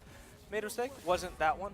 But, so let's take a look at the picks here. They do ban out some standard picks. I haven't seen Shen a lot, but Morgana is always a safe ban. Just gonna wait and see what they want. Akali? So interesting. Fruitling with the focus towards the bottom lane, taking 2 supports off of the board, and you could even say 3, as Shen still does see some time in the bottom lane, and then focus towards the jungle there for Washed Up Warriors, taking the Hecarim and the Rek'Sai off of the board, as well as hitting the solo lanes a little bit as the Hecarim does that flexibility, have that flexibility up to top lane, and the Akali mid and top lane as well, and then early focus to the bottom lanes in the picks. Thresh going to be taken first. Ooh. The immediate response by Washed Up Warriors is the Lucian for Corgi, and the hover here on the Kindred. We've actually seen a lot of Kindred in Late Night League Season 2. It's been really interesting to watch. I love when this champion is meta because you get some really exciting moments around the Lamb's Respite and just some very interesting and aggressive play, but it is going to be the Bard locked in there for Washed Up Warriors. I used to main Kindred, and when she got her her nerfs and then her buffs and then her nerfs, really hit me deep, but I really love... Kindred maids on a roller coaster. Yeah, I know. But I really love Kindred, even though that we're not, seeing her being picked right now. I hope we do see her. But on Fruitling's side, we see Thresh, and Thresh is, ever since he was introduced into the league, he's just been a powerhouse in terms of support in the bot lane. Right now, he has literally the highest win rate of all supports and also the highest pick rate of all supports. So, no matter what you do to Thresh, if you let him keep his Lantern, it's the best escape for anybody on that team. Yeah, and the Thresh, no surprise that he continues to have success. His kit, very flexible, fits into any composition that you're going to play. So versatile and a very, very good support there. Right, the dude. Rammus. Nice. Okay, so an interesting lock in here, taking the Rammus there for Washed Up Warriors. They've already seen 280 selections by Fruitling. Now, you can still get the magic damage mid laner and possibly top for the side of Fruitling, but with that heavy AD jungle and Caitlyn, this Rammus already looking pretty efficient here into those 2 picks. Now, Rammus is similar to Nautilus in that, not like too similar, he's very much so a run in and taunt somebody kind of guy, but he is a full tank. You are almost never going to see Rammus solo somebody, and as we say that, when we did have the Nautilus, he did solo the mid laner like 3 times.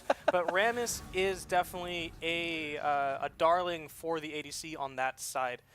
Looking into this composition, he would be really good against this Caitlyn and the Kha'Zix. Of course, they're both attack damage. But the most important thing is that with Rammus' taunt, they essentially stay still and walk towards you. It's not exactly a stun. So I think that decent pick into this composition. We don't see the mid laners just yet. We're going to have to wait and see. Looking at the picks and bans, it does look that they know exactly what Fruitling has in terms for them. Vlad, the Vel'Koz, and the Akali, even though we didn't see a great performance out of Akali last game.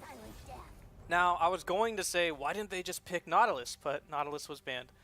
They get the Kennen out, and I haven't seen Kennen a lot lately, but they do ban him, so we're going to continue not to see him. Corgi, a fan favorite. Let's see what he decides. Now, that Bard, I'm not totally sure about. I feel like there are better support picks going into a Thresh.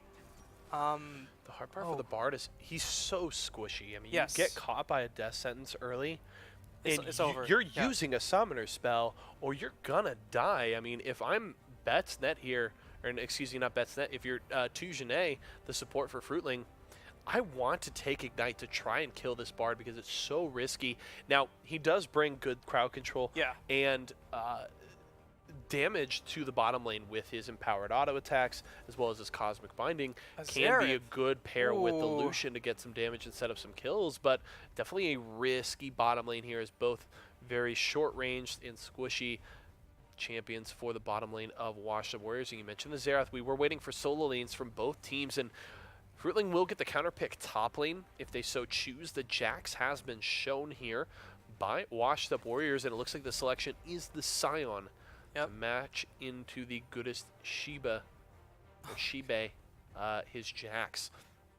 Now just waiting for Jestradon's selection in mid lane.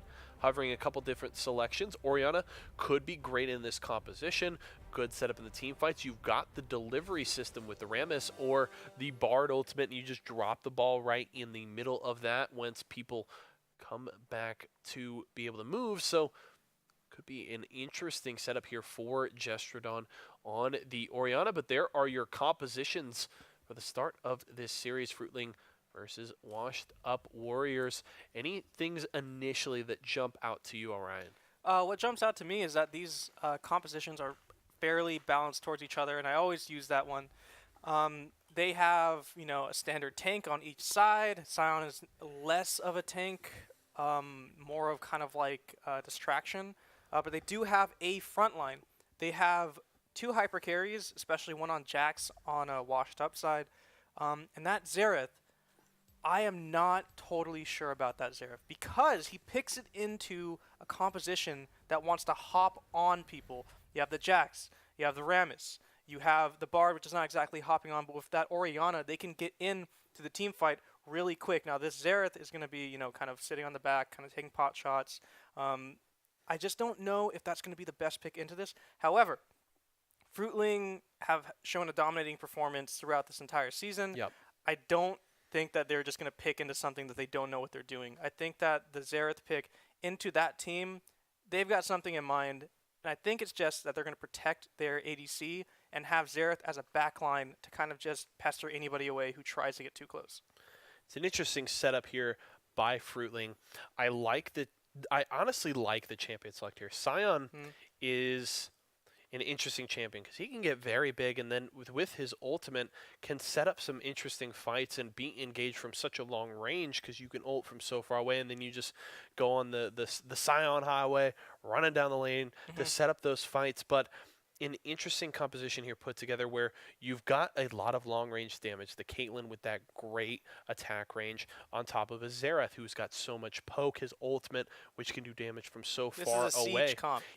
They've got a great siege comp and a very big front line in front of that. The Kha'Zix doesn't necessarily bring any frontline power, but does have the assassination potential if he isn't getting taunted by the Rammus. And I think that is the big key here, is the Kha'Zix to be effective in fights needs to stay away from the Rammus, avoid getting taunted, go in, delete the target he needs to get on, and then get back out. And then continue to just let Caitlyn and the Xerath continue to put out the poke damage, do damage from range, and just stay safe. You've obviously then got the Thresh for the Peel, Death Sentence, Flay, and the Lantern to set things up. Really solid team comp. Just try and build a wall around those 2 main long-range carries. So I think you talk about balanced composition, a pretty solid siege composition that can team fight as well, and we'll see. It's going to be just heavily dependent on whether Tujane and Betsnet can frontline and keep the priority targets on their team safe enough in these fights. And so as a frontline Sion, I would say, especially because he's in top lane and he's getting farm through that, I think that Sion is probably a better tank in terms of this composition.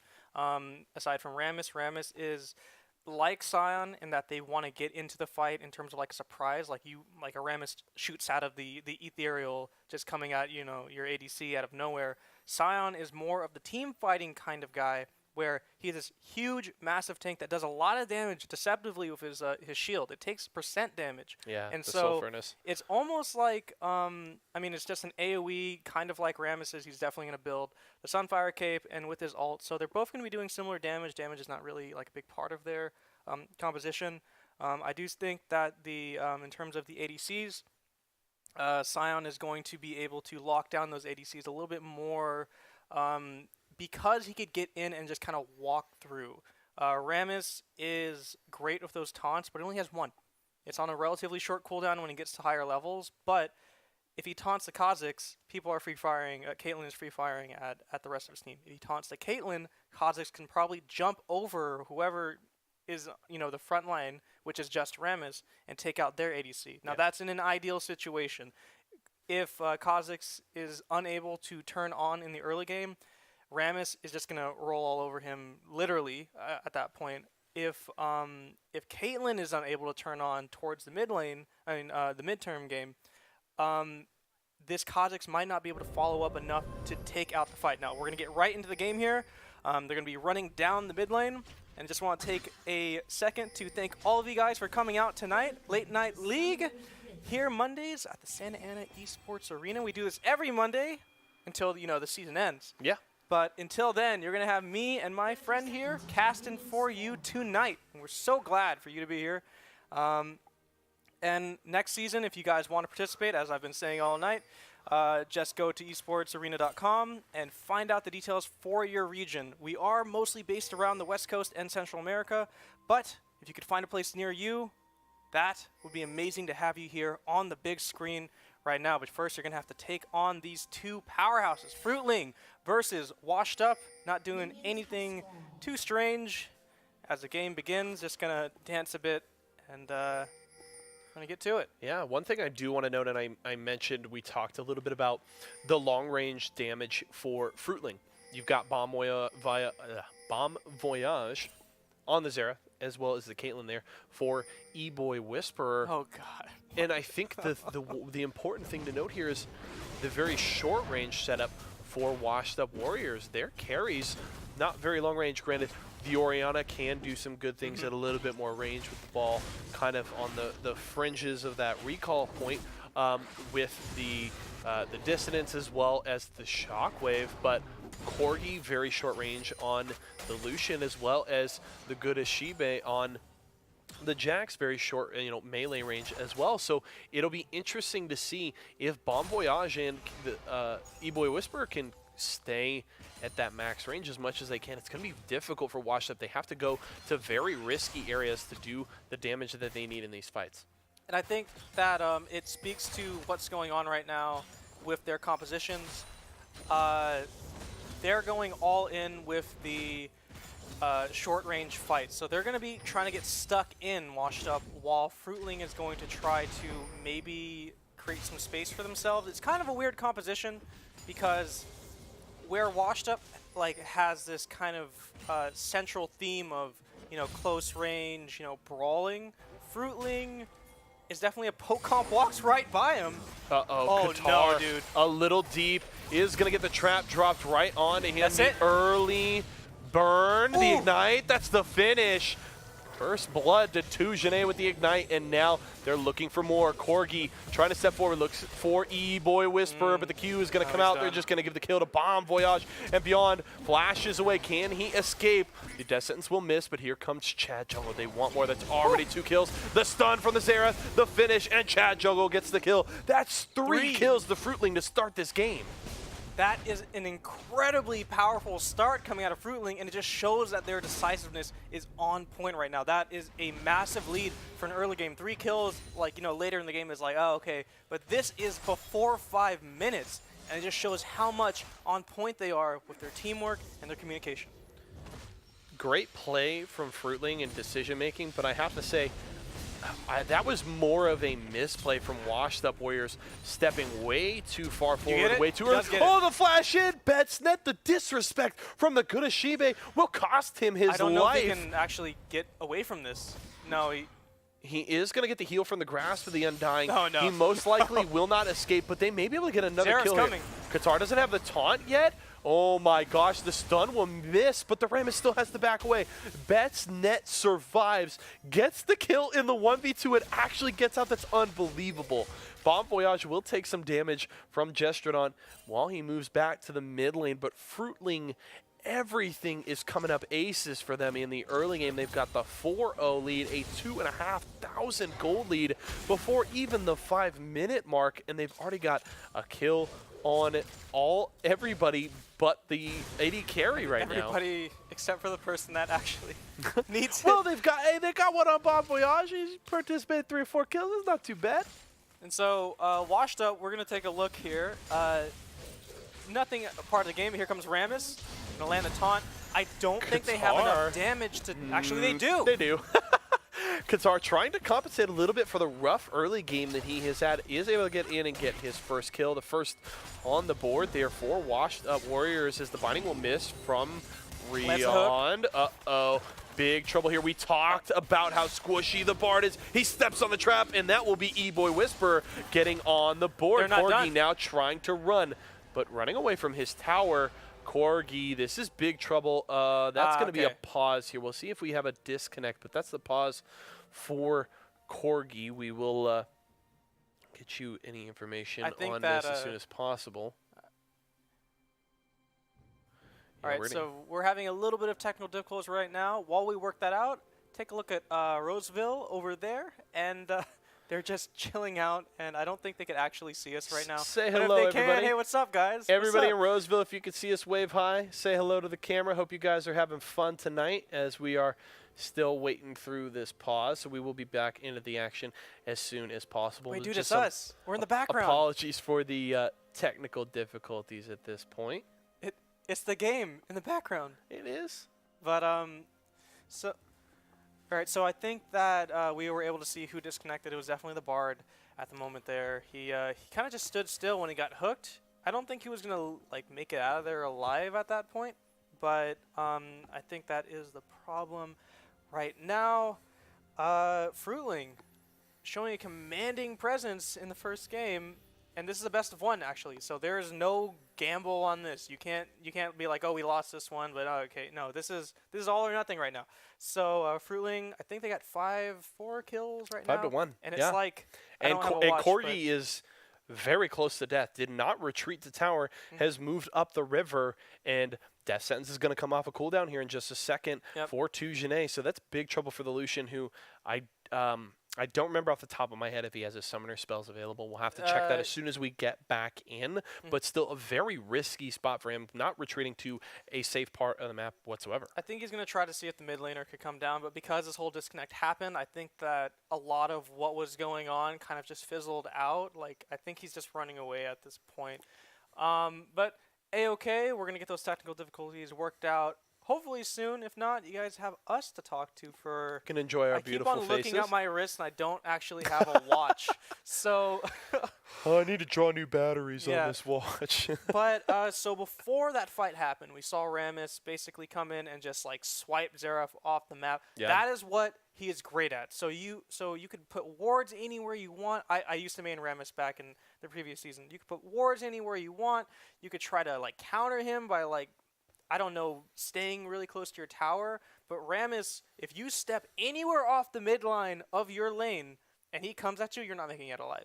And so as we get these technical difficulties worked out, we're going to go really quick to a quick commercial break. Don't go anywhere. Thank you so much for hanging out with us here at Late Night League, and we'll see you in just a little bit. Don't go anywhere.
Okay, ladies and gentlemen, we were not gone for long. We told you we'd be right back, and we are with action from Fruitling versus Washed Up Warriors. We do have to note... Lucian did die. Lucian did die, okay. And he didn't have a flash available. He could have used his heal, but there's no way he was making it out of that one. Yeah, Corgi was not able to escape his second death of the game, and that means 2-0-2 E-Boy Whisperer. We were talking about not having that first kill, but does get on the board, gets a second there, and Caitlyn is off and running into this game. Fruitling with a big lead so far, up about 3,500 gold here in the early part of this game. That's a huge gap, Ridiculous. Like, for 6 minutes. It's 6.5 minutes.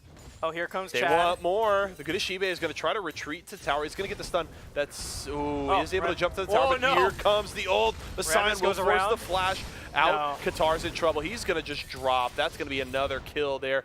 Betsnet grabbing that one on the Scion. Here comes Tujane in the mid lane. Lands it. The death sentence is perfect onto the Orianna. Gestradon trying to get away. Flashes under tower. Tujane will eat a couple of tower shots, but the Orianna will escape as Corgi tries to go aggressive bot lane.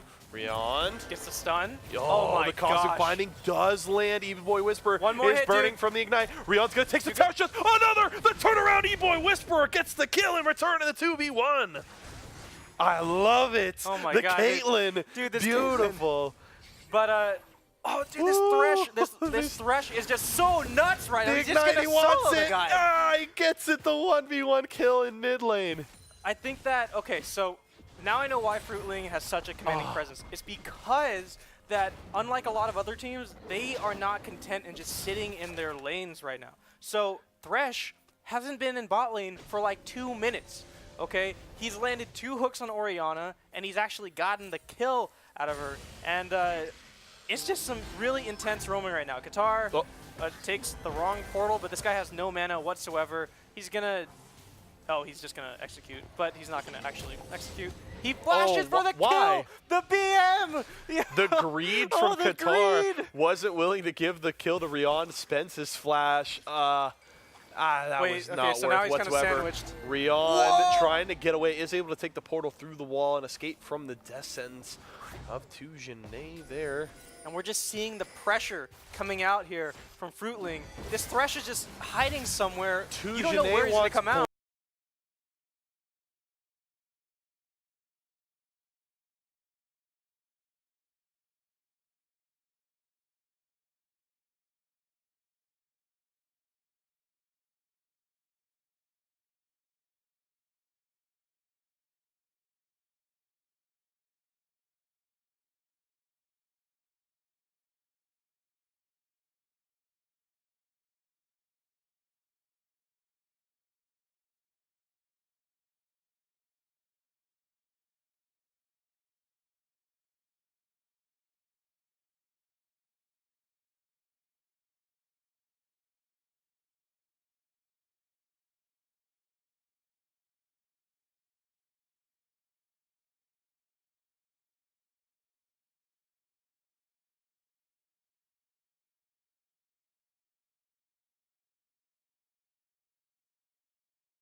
be the kill for Jestradon. Tujane Qatar. caught a little too far forward, so Fruitling, something we've seen a lot in Late Night League, because we've seen a ton of very aggressive play, teams building leads and trying to really run with them, is on a very consistent basis. We see these leads built, and then we see teams overstepping their bounds, and that's what's happening with Fruitling as E-Boy Whisperer goes down bot. So that's twice in the last 2 to 3 minutes that the bot lane for Fruitling has been wiped from pushing too far forward. Exactly, and so this overconfidence, I mean, I would call it like trying to like push your lead, but like this unchecked growth for this team is just not possible when the other team is getting gold eventually.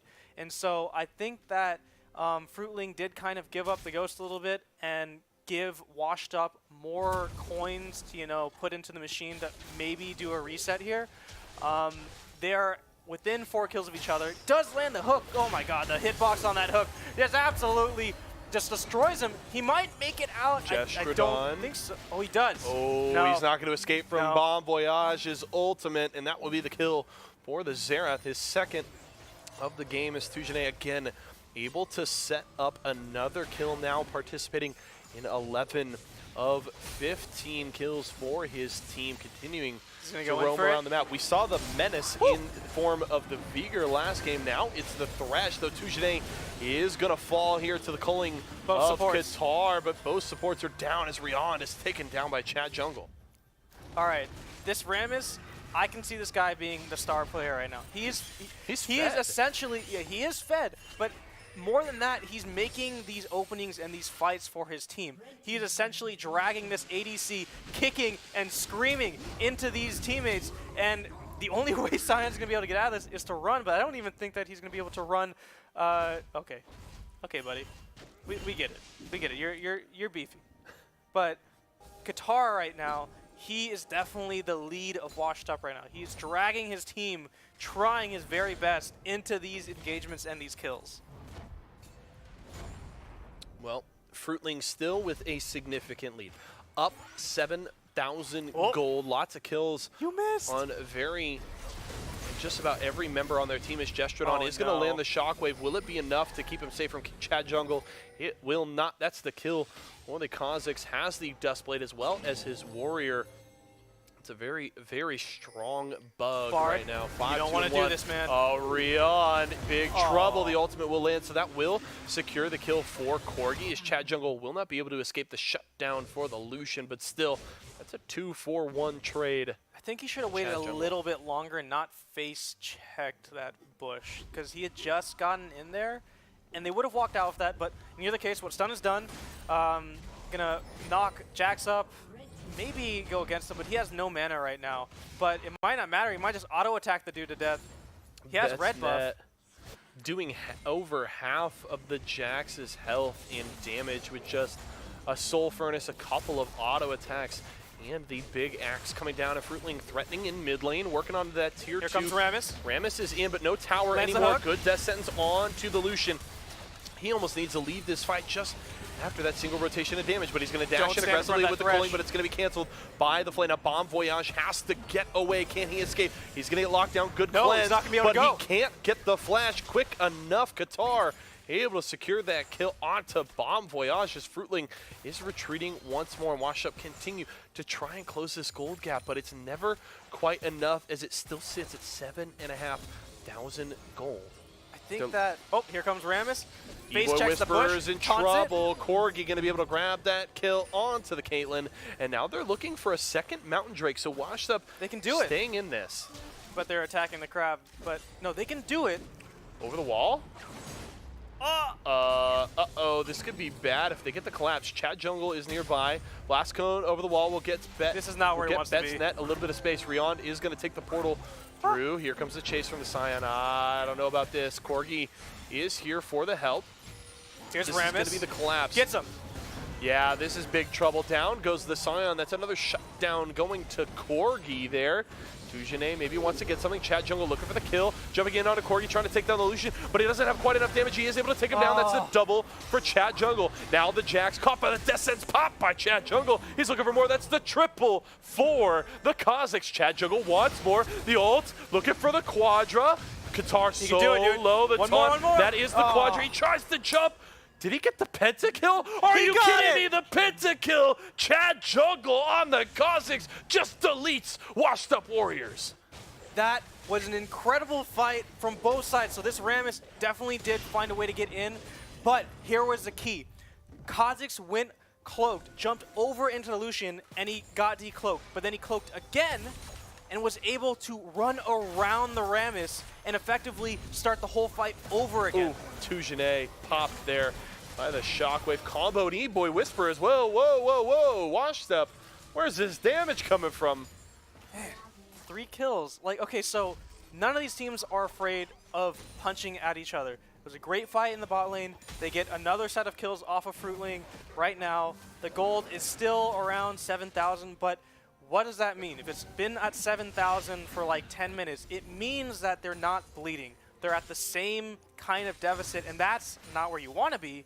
You want, you know, hopefully you want to be and kind of like, you know, have more money than the other team. But right now, here's Bard, Rammus again. Chad Jungle is going to go down. Another shutdown Slams for right into the wrong Corgi. target. The Betsnet has arrived. They need the Caitlyn, but the Caitlyn's so far away. Bon Voyage trying to retreat. Is going to get the heal there from the Redemption. Good CC there from Tujane. Will keep Qatar off of Bon Voyage. Now he's trying to deal damage through the choke point. Rion, you're a little too far forward. That's 1 kill on a Qatar. Now looking for a second. Ewoy Whisper has arrived. The good Shibe will go down. The double for the Caitlyn, and Corgi will run for the hills. And as you said, every time, it's like a pattern in this tournament. Every time somebody gets even the slightest lead, the smell of blood, they just go for it, and they totally overstay it. And so basically all the gains that was made, you know, in the past, I don't know, 3 minutes for Washed Up is completely erased. And at the same time, they might even lose this dragon. Man, have these guys ever watched Finding Nemo? You know, you smell the blood, you gotta stay away. Fish are friends, not food. Come on. How did we find a reference to Finding Nemo in here? You said smelling blood. I did say, oh my god, this guy has all the jokes. I try. I try. Oh my god. Washed Up Warriors still staying in this game, trying to recover, but that they are just never able to close that gold gap. The one good thing is that the later this game goes, though, the less that matters. Yeah. So if they can continue to stall out, they will start to come back. But as of now, they have not been able to close that gold gap, and that means that Fruitling, despite quite a few misplays, still stay in command of this game. And They're going to try to go for this Kha'Zix. Okay. Wait. Chad Jungle has all the information right now. Qatar does not know he's there. Now he's going to take the good as Shibe. He doesn't even know. Goodbye. Jax, the kill for the Kha'Zix. And now they're looking to move towards Baron, possibly. Chad Jungle stepping aggressively forward to try and clear out some vision, and then he'll retreat to the safety of his team. Pings onto the Baron. Washed Up Warriors can try and contest. They actually have some great tools to contest Baron. They've got the Shockwave, they've got the ultimate from the Bard, so they can make something happen. This is one Mountain Drake for Fruitling. They're taking this down really quickly. Washed Up Warriors needs the contest now. Here comes the Rammus. Betsnet is trying to slow him down. Bon Voyage is going to try and zone. Good ult from Rion. Now they're looking for the Baron, who's going to get the smite. Shockwave catches 3. Here comes the damage. Tujane going to get 1 kill. Chad Jungle back into the pit. He wants to take down the Baron. He gets the smite, and that is Baron for Fruitling. A lot of damage. The axe hits 3. That's the double for the Xerath. Make it 3 for Bon Voyage, and 4 are down for Washed Up Warriors. You do not want to be in that Baron pit when you have a Scion and a Xerath just taking pot shots at you. Rammus went in a little bit too soon, but what could he do? What could he do? Because it was a 4v5. There was no way they were going to win that Baron fight. They might have been able to steal it, and now they're going to pay for it. In this best of 1, it looks as though that maybe Fruitling this could be take the lead. But death timers are pretty low, though, so this will mean middle inhibitor following, and maybe they can rotate top.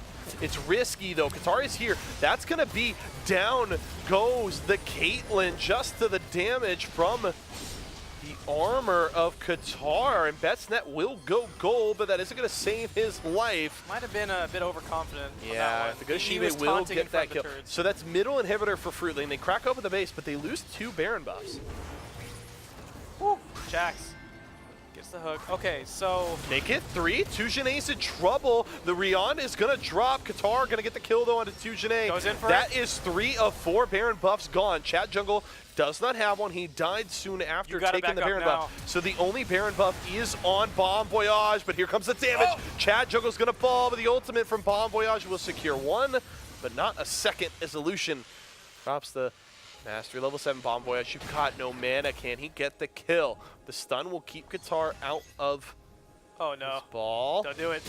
Oh. Good job there from Bomb Voyage. Is just able to escape to the safety of his tower and survive. But Fruitling, again, over-aggressive, staying too long. And those are the kind of plays that keep Wash the Warriors in this game. For sure. Wash the Warriors is more than happy to trade kills with Fruitling. And taking these because little it bites, just gets more gold for them. They are more than happy to continue to fight these scrappy skirmishes. As long as they feel good enough to survive and stall this game out, they will continue to fight it out. So And I think that it wasn't exactly like them being too overconfident. It was just them being ultra arrogant Fruitling. Like Sion was dancing in front of the turret.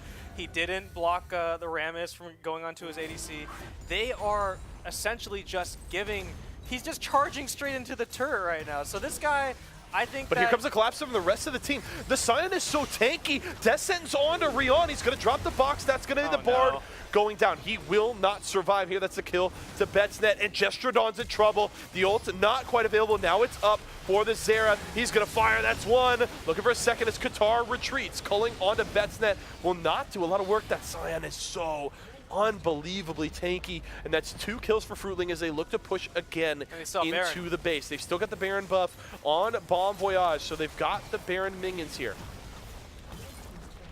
I think this might be the death call. It could be it, but Qatar may have something to say about that. The good Shibe trying to deal with the Cosmos, but Chad Jungle has so much damage. Bot lane inhibitor is going to fall. E-Boy Whisperer will take a kill. Before that, though, Qatar taunting onto Tujane. Takes a lot of damage, but will survive. Now they're on to the Nexus Tower. Tujane wants another Death Sentence, will miss onto Corgi. Corgi has to be careful. If he steps a little too close, he's going to go down. Chad Jungle grabs another kill, and Fruitling cleaning it up, looking to finish off the game. Ooh, Shockwave for Gestrodon will set up the kill onto E-Boy Whisperer, but Chad Jungle jumps right in, grabs one, looking for a second. Rion will survive, but not long enough as Bomb Voyage grabs another. Good Death Sentence onto the Rammus as Bomb Voyage looks to back away, and more work done by Betsnet top side. They're looking for the triple inhibitor. Tujane just buying time, says Bomb Voyage, come over for the assist. The Qatar surviving for a long time. He's a very tanky boy, but isn't going to be able to survive in the face. Look at the fancy feet from Qatar. Not enough. The kill to Bomb Voyage and the good Shive and Corgi. Are they enough to preserve the base? It does not appear so. Corgi will dash away, but he will not survive. The good Shibe doing his best. He'll take down Tujane. They may be able to do it. Gestrodon's back up, but Bomb Voyage will grab another. Rion trying to survive, but taking so much poke from Bomb Voyage. Another, the double kill for the Xerath, and that will be it. Fruitling with a commanding win over Washed Up Warriors.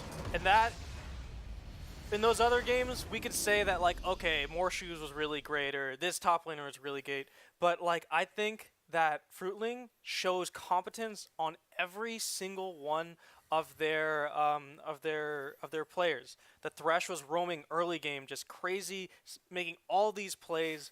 The Xerath, while he wasn't like, you know, the Vigar of last game going like 9 and I don't know 1 billion or something, I don't know. He was still able to create room for his ADC. The Caitlyn was always there to take the picks off of Kha'Zix. Kha'Zix, while he was like the flashy player, he was always there because the Thresh set him up or the Sion set him up.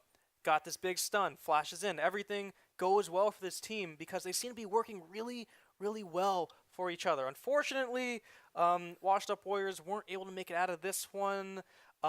They did put up a good fight, though. So let's not like take away credit where credit isn't due. Rammus, I kept on talking about Rammus, maybe it's because I'm a Rammus main, but he did an extremely great job at seeing what needed to be done in order to win the game. They didn't win the game, but he saw like, okay, these people are a problem. Kha'Zix always jumps on my carries. What can I do to be around my carries so much? Okay, there's somebody just standing out in the middle of mid lane. Let's go get him. So while Fruitling showed kind of a more competent performance across all their players, let's just say that it would have been a more fair fight if people were kind of working together on the other side of Washed Up Warriors. But unfortunately, Washed Up Warriors aren't able to pull it out. And Fruitling takes that series of a series of one. I think I figured out the perfect analogy for just about every team that we see in late night league because we see this consistent style. Yep. I feel like every single team we watch play they're all just high-end sports cars with the entire brake system just torn out. They just have a gas pedal. Yeah. That's it.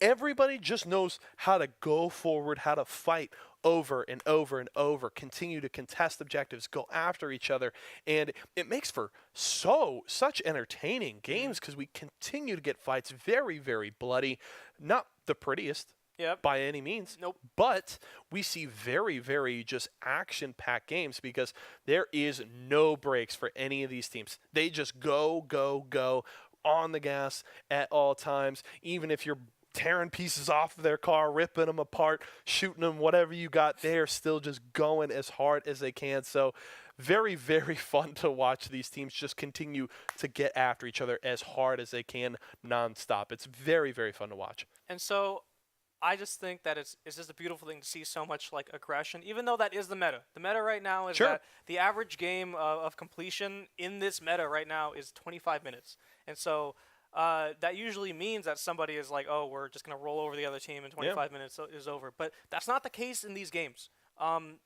These teams have achieved some kind of parity in terms of skill level and aggression. And so when you have an aggressive team against an aggressive team, it's just like a boxing match with no gloves. Okay, and there's just blood everywhere, and it's just beautiful to see. And right now, we're going to actually go into a break. The next game is going to be Deadly Sins versus Peak High School. Don't go anywhere. We're going to get that game to you right away. See you soon.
Ladies and gentlemen, welcome back as we prepare to bring you more action from the Western region. We actually have Deadly Sins against Peak High School coming up in just a moment. It is losers round 3, so we've got a best of 1 for you. And one thing I want to note, we did have champion select already taken care of, so we will actually just get right into game here in just a few seconds. But one thing to note is some changes for the lineup of Deadly Sins. It appears that their support is out, and they have changed up some positions. Gluttony, their typical AD carry, very popular for his Kaisa play, is up to top lane. Wrath, their top laner, has now moved down to support, and their jungler Greed is now down to AD carry. Pardon me. So a little bit of a change up there. We'll have to see how this punishes them. They are in the losers bracket today, so it would seem like it isn't quite working out for them so far. But we are into game here. Deadly Sins versus Peak High School. So we are on to the Rift. Let's check out what we've seen from Champion Select so far. Anything that jumps out to you initially, Orion? I was going to talk about the Rammus, but I talked about him so much last game. You love the Rammus. I love Rammus because it's just such an aggressive jungler. I know. But it's the same story for Rammus this time. He's going to need to drag his team, kicking and screaming, into fights because honestly, that's the best way he's going to do it. Now, we have a Skarner on the other side, on Deadly Sins side. Skarner is kind of like half a Rammus in that he can go really quick. I love our fractions of like this is champion is like 3/4 of that one, and that one's like 7/16 of the other. Oh wait, there might be actually a fight here. Rammus he's gonna have to burn his flash for this. No, he's just gonna. Okay, he called the bluff. Okay, they're waiting for him to flash, but they actually had nothing to catch him. Johnny Vitro with the steady hand. Yeah, he was just. Yeah, he saw no the fear end. in the Rammus. And so, speaking of Rammus, we got Skarner. Skarner has a little bit more utility in terms of a fight. He can lock people down with the R. That's an extremely powerful ability. It should never be underestimated. He has a stacking debuff that stuns you after a little bit. And also, if he's built in a kind of DPS way, he can do a deceptive amount of damage.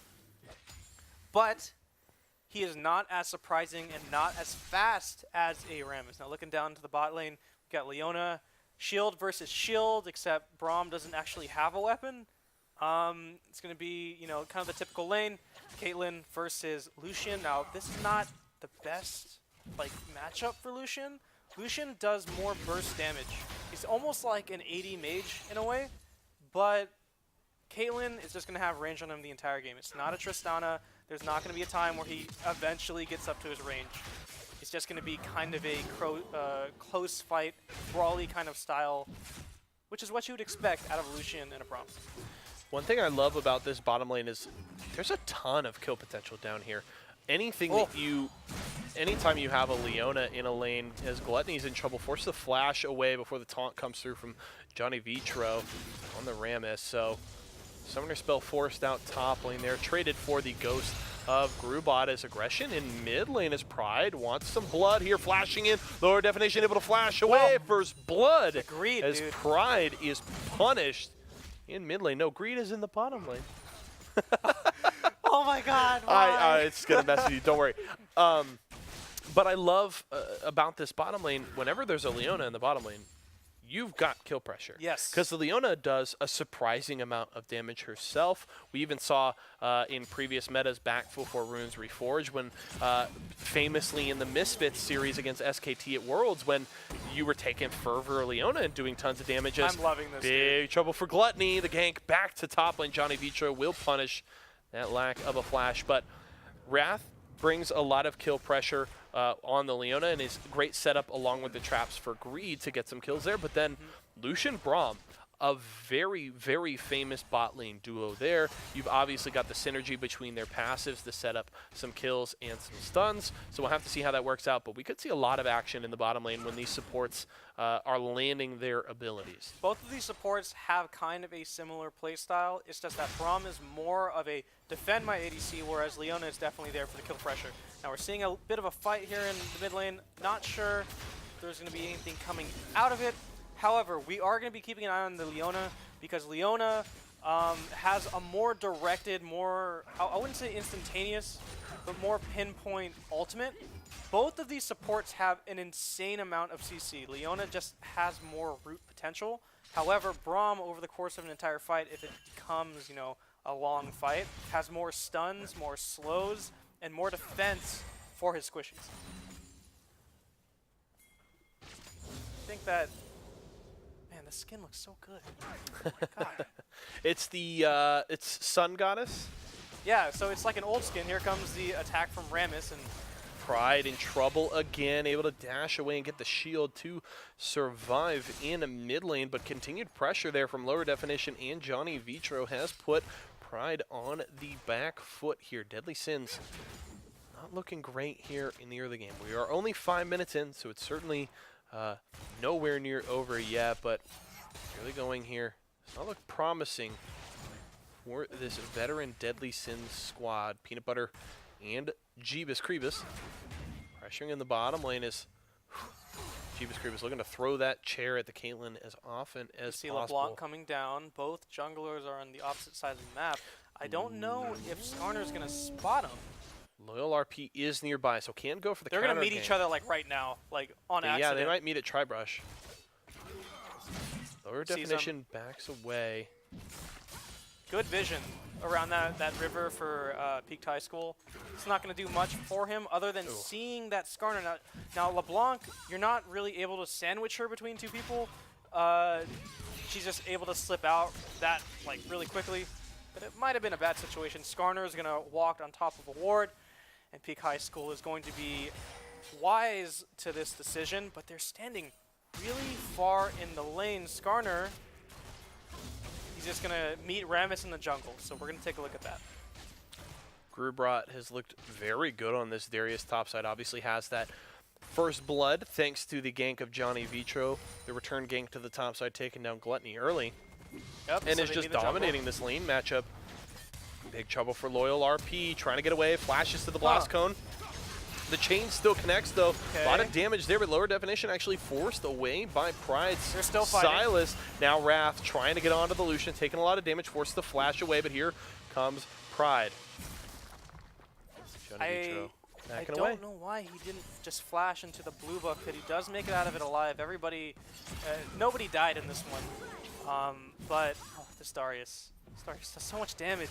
Yeah, Grubrat with those bleeds, man. Now, this Rammus is the way you're supposed to play Rammus, I feel. Because before that point, he had so much map pressure, like, you can't really ward against a Rammus unless you ward the entire river, and even then he could be in your jungle. And so, right now, we see both teams have reached parity in terms of gold. They're going to go win. Big Here's trouble. Skarner. Loyal RP is level 6. That's going to be the Impale onto Peanut Butter. He flashes away, dashes out. He doesn't have to use the heal. Looks like he will escape, but still, that's the Impale traded for the flash of Peanut Butter. So if Loyal RP can do what Johnny Vitro did topside to secure first, what could mean a kill for Deadly Sins? All right, He they're has going the to fight. opportunity to return bottom lane. both six. Grubrat looking to trade here with Gluttony.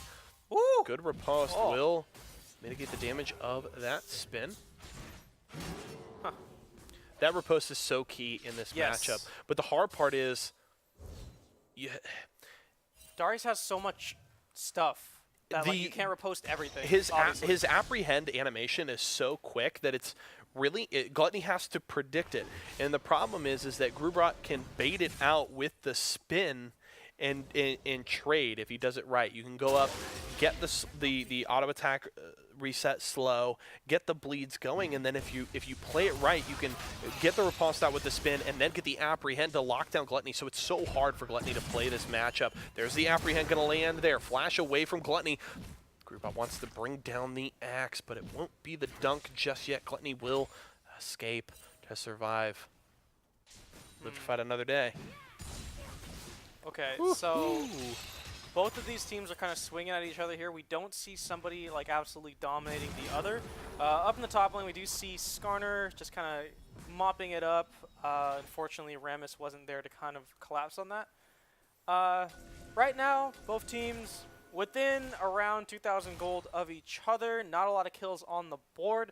This isn't as much of a slugfest as our last few games, but we've got time. we got time.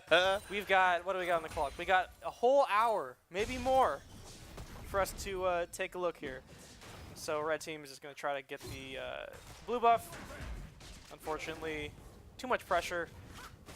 Right now, this is the bot lane just being pushed in. Loyal RP is able to get down to his blue buff, though, and force Johnny Vitro in low definition off of that buff. Secure it for himself. Isn't handed over to Pride, so that feels a little bad, but still ensuring that that buff goes over to the side of Deadly Sins is important. Greed has to be careful here. He's going to get locked down, flashing away the culling, the ignite, and Peanut Butter will finish off that kill. Now topside, Grubot taking a lot of damage. Able to get the apprehend on to Gluttony. The ultimate actually isn't forced out. Oh, just surviving. Gluttony will be able to proc the healing from the ultimate. And Loyal RP is able to get the kill there onto Peanut Butter in bottom lane. They won't continue to chase Jeebus Creebus, but that's still 2 kills, the first 2 there for Deadly Sins. So much blood. I forget about them not brawling. That was just a long stretch of people just killing each other right now. And we saw that Gluttony. Oh, he might be able to get this one. Wrong Johnny place. Vitro. Pride. The well-timed peek out of the brush, and the ignite secures the kill. No. The ultimate, the Glacial Fissure stolen from Jeebus Creebus. He's going to run, but he will not escape the kill to Wrath on the Leona. Fortunately, Braum doesn't show a lot of his stripes when he doesn't have somebody to defend, especially when somebody can't do damage to take advantage of his strong defense. Rammus died early on. I question why Rammus ran straight into him. I don't think that he saw the rest of bot lane walking up to come and greet him. But because of it, Deadly Sins is going to be able to get the dragon, at least a little bit slowly. And I think that'll be the first dragon of the game at 11 minutes and maybe 30 seconds. Not even. Right now, both teams are within gold parity of each other. And Gluttony and Grubot. Oh, wait a second. Here comes Rammus. Pride in the mid lane going aggressive onto lower definition, but flashes away, still taunted. That will be the kill from lower definition. Pride underestimating the power of this LeBlanc All goes down. Rammus combo, but down in bot lane, Wrath is looking for more, catches Peanut Butter. The stun onto Jeebus Creebus, he's taken pretty low. The root onto Peanut Butter. The kill under tower goes to the Skarner, and he gets the double as well. Loyal RP getting 2 bot lane. Now, Deadly Sins can threaten that tower, but lower definition and Johnny Vitro pushing in mid lane.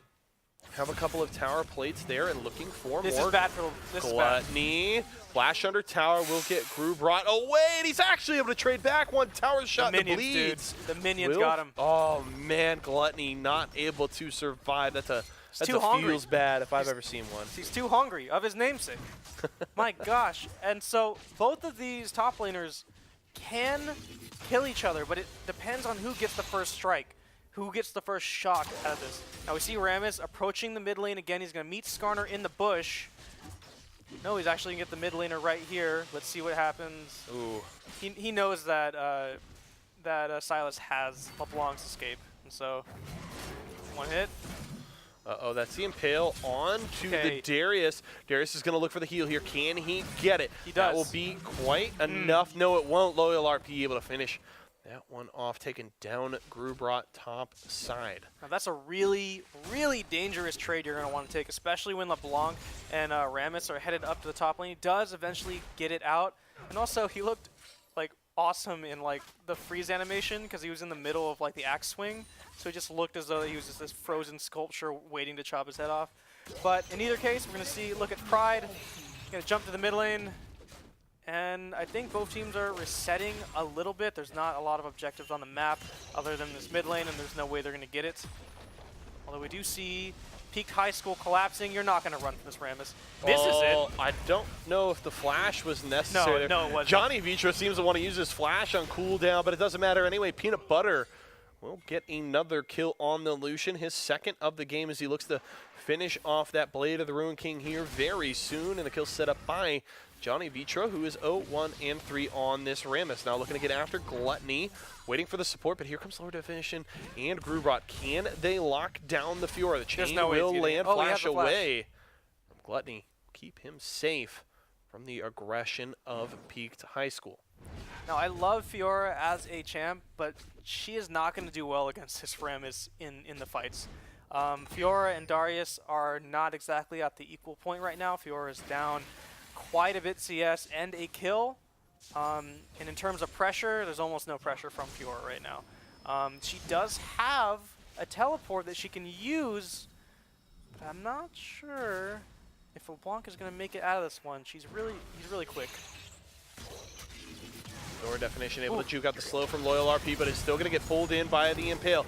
Goes out of the fight, and it will be actually the kill for Lower Definition. Trades 1-for-1 as both mid laners are down. Grubot will fall to Gluttony. That's the sustain, and the double kill for Loyal RP. Deadly Sins pushing back. They have now taken a gold lead over to Peaked High School as Peanut Butter pushing in bottom lane, but Deadly Sins, things weren't going their way early, but they have come back in this game. Looking to keep things close. Wrath is going to drop the Solar Flare. Now looking to get after Jeebus Creepus, but Greed is late to the fight. I think that was just a bit of a scare away tactic. I don't know why he dropped that all. There wasn't going to be a lot of kill pressure, and if there was, he was going to have to really try for it because he hadn't even gotten on top of the Lucian yet. But it does kind of force them back to their tower, kind of make them scared a little bit. But Deadly Sins going to really need to figure out a way to take down these turrets. They're going to have to figure out a way to... Oh, hey, Braum. He's just standing there, admiring himself. He's pretty buff. So the red turret does go down, and the mid lane and the bottom lane are kind of opened up for 7 Deadly Sins. And I just love these naming conventions. These are great. I love when, I think Deadly Sins, just whole concept is great. They're the Deadly Sins, and then all of their names are the Deadly Sins, which is beautiful. Here's a fight. Boomba makes my head hurt a little bit, but still, I appreciate the loyalty to the cause as the shutdown comes through. Loyal RP caught by Peaked High School, and here they come. Wrath is going to fall as well as that kill goes to Peanut Butter's Lucian. Now they're looking for Pride. Pride has stolen the Glacial Fissure, so has the disengage ready. If Peaked High School goes aggressive, they're just going to turn for the Cloud Drake, but Grubot has to deal with Gluttony here on the top side. Gluttony trying to activate. That's the axe, the dunk, and Grubot grabs the kill. Top side as Gluttony will go down. Peaked High School have tied up the kills, tied up the gold, and grab their first Drake. Looking to go to mid lane. Greed is going to take some damage here, forced to flash away, respecting the Rammus there, who was zooming in, looking at the taunt. That was just kind of a disastrous set of events for Deadly Sins. They weren't exactly, far away in gold, but they were still there. You don't want to take on a Darius when you haven't gotten the ult yet, especially when you are half health, because Darius is built kind of like a tank, and he does have a lot of lifesteal, or at least lifesteal in one of his abilities. Gluttony gets a little too greedy. He should have been there for his team. He should have just walked back, because this Darius does not have a teleport, and so he can apply his power elsewhere to people who can't necessarily duel him. If Fiora was down in that Dragon Pit with the rest of his team, he could have made an incredible impact and maybe even won them that fight. But as things go, Peak High School finds their way out of that. Almost 1,000 gold in the lead. Both teams have kill parity. We're just going to go back into it. I know I like that word. Your favorite word. I love that word. It's a great word. I love that word. I agree. I agree. Wrath. Oh my gosh, the damage on Wrath, and this is not a great place. Wrath isn't going to find damage parity here, as Jeebus Creepus will be able to finish off that kill. The Leona falls. And that just shows, so those last 2 fights that they had is because that they're pushed up a little bit too far for little reason. They were in the blue side jungle to get wards, I guess, and they end up paying for it. Leona was a little bit too far up in the lane. No, Pride is scared. Flashed away is able to retreat to the safety of his team, but Greed maybe not so much. Lower definition going in. The heal came through for Greed, but it's not enough. Lower definition secures the kill on the LeBlanc, but the Rift Herald goes to Deadly Sin, secured by Loyal RP. They're going to go right to top lane and see if they drop that, as Peaked High School is looking to pressure in mid. Top lane tier 1 falls, and Peaked High School, they need to be at mid lane right now. They're about to be sandwiched. I think that they did a good job at spreading the objectives a little bit, but now they're trapped between a LeBlanc and a really thirsty Darius. Here comes comes Braum. Jeebus Creebus. Apprehend will catch Gluttony. He isn't going to be able to riposte any CC this time, and the smite will finish it off for Johnny Vitro. Now they're going for Loyal RP. Flash forced away as the winner's bite came out from Jeebus Creebus. And Deadly Sins has to run for the hills. They get that top lane tower, and the Rift Herald charge onto the tier 2, but they will lose kill and go back to base to lick their wounds. 2,000 gold lead here for Peaked High School as they're looking to pressure continuously in mid lane. Baron up in a few seconds. Do not recall in front of this guy. The bait. Oh, they were baiting Here him. comes Johnny Vitro slipping right past Silius. Greed. They aren't going to be able to stop him long, but Deadly Sin's able to back away as the damage was not coming through. The follow-up from Peak quite fast enough. But still, they're in defense mode here. Pride. Oh.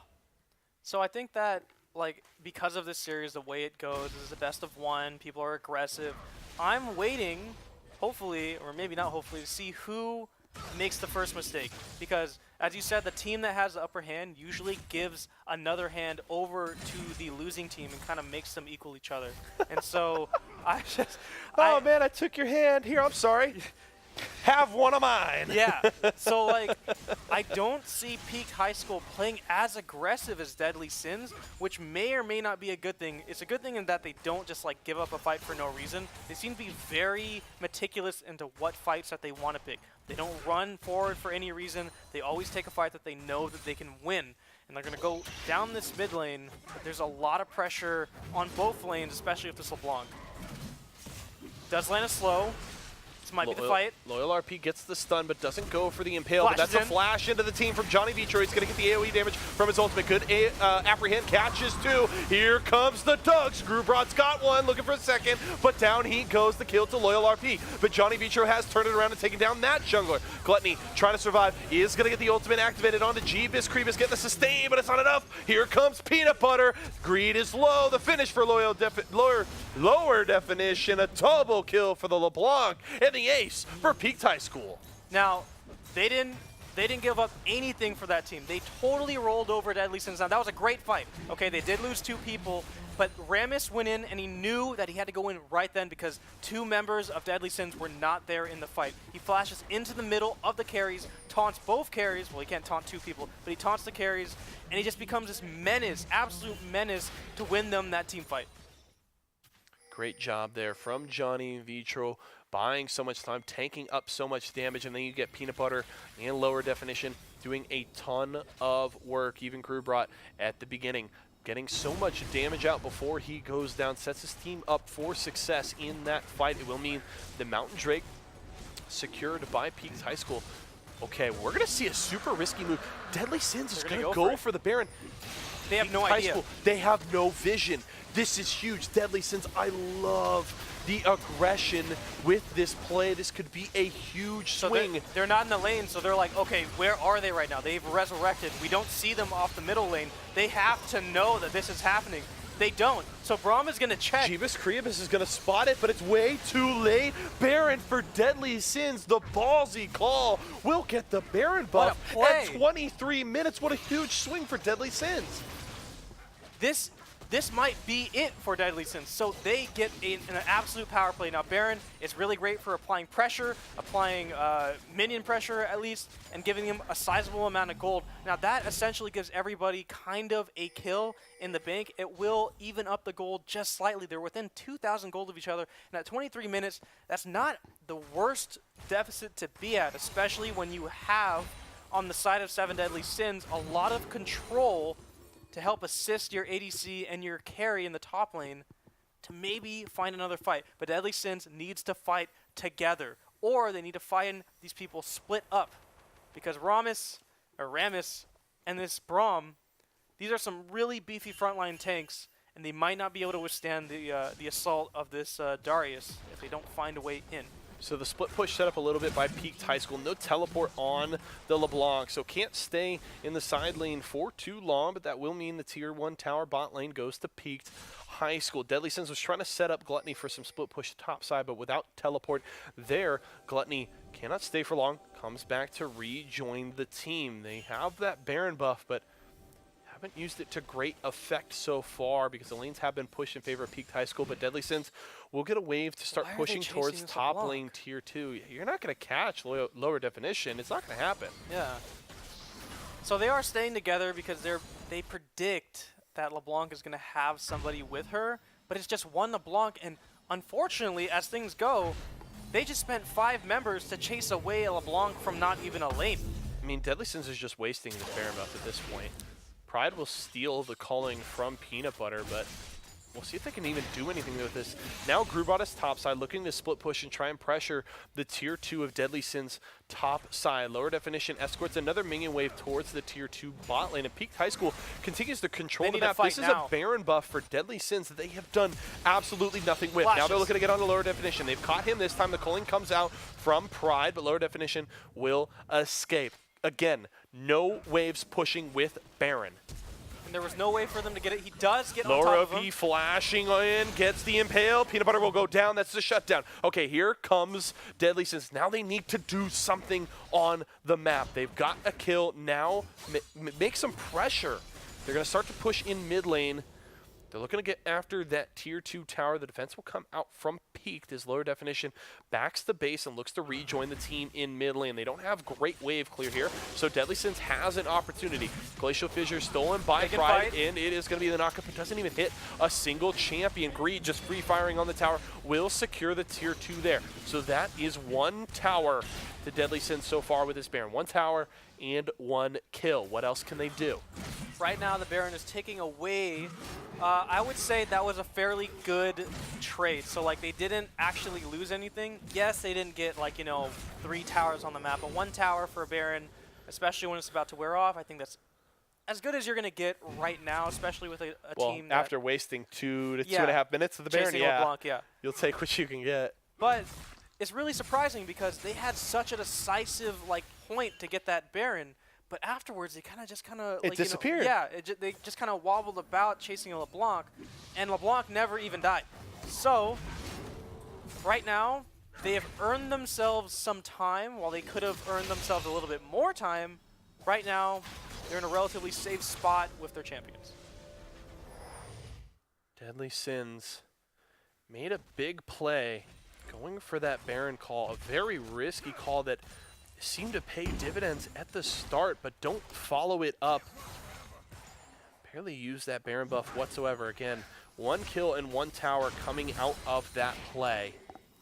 So Deadly Sins gonna need to find another avenue to get a lead here. Down 5 kills, 2,000, about 2,500 gold, which is not that significant as we eclipse the 27-minute mark. They're looking to collapse possibly in the jungle, maybe set up a vision play near the Baron pit. So they're appearing in mid lane.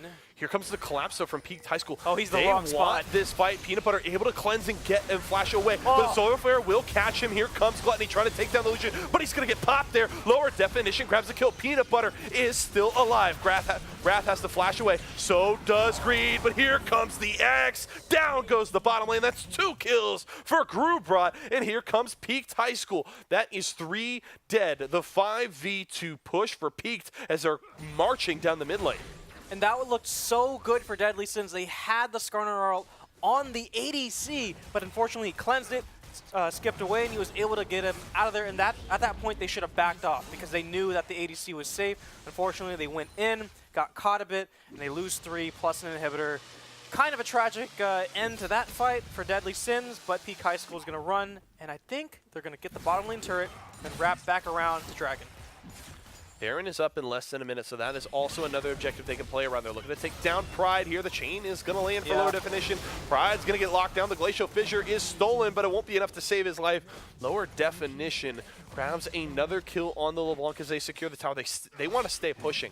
They recognize the lead that they have right now. Dead. Greed is going to get popped by the chain. Another kill for the LeBlanc. Wrath is in trouble as well. Will fall. A double kill for the LeBlanc is lower definition finding his form in the mid and late game here. That is the bot lane inhibitor falling as well. Now they can look to rotate top if they like. Anyway, pushing into that tier 2, but it looks like they will elect to go for the Drake. possibly look to set up for Baron here next. And it just showed how close these teams were in terms of power and gold, even though they were around, what, like 3,000 gold next to each other. One bad fight turned a sizable lead into an overwhelming lead. Peak High School is high on the clouds right now at their peak, over 6,000 gold in the lead. Baron will be coming up in just a little bit.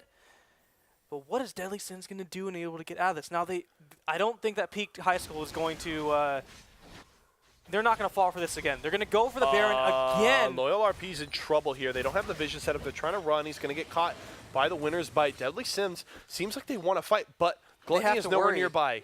Fiora has to teleport, though. Can join the team fairly quickly. They have to worry about these super minions in 2 lanes right now, and they can try to take this Baron, but for both teams, it would be really dangerous to do one-shots to Kaylin. Okay, now it's not dangerous at all. Greed. Now Peak High School has the pathway into securing this Baron. They will immediately turn back to it, and it appears Deadly Sins knows they're just they gonna give it. cannot contest. Yeah. And that's the difference here, right? Peak High School, when the first Baron went over to Deadly Sins, Peak High School made a great play, cleaned up, took some objectives, and then reset on the map and just didn't have vision in the area.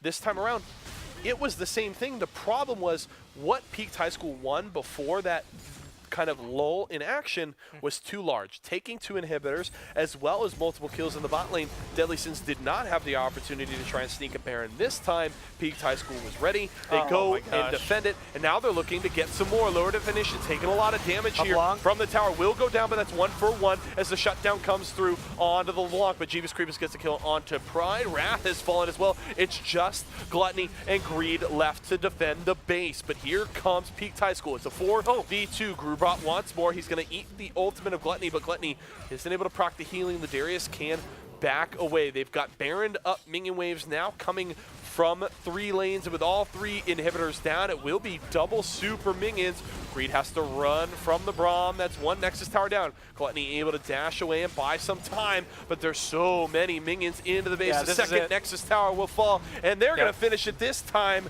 Peaked High School with a big win in the losers bracket over Deadly Sins. What a great game.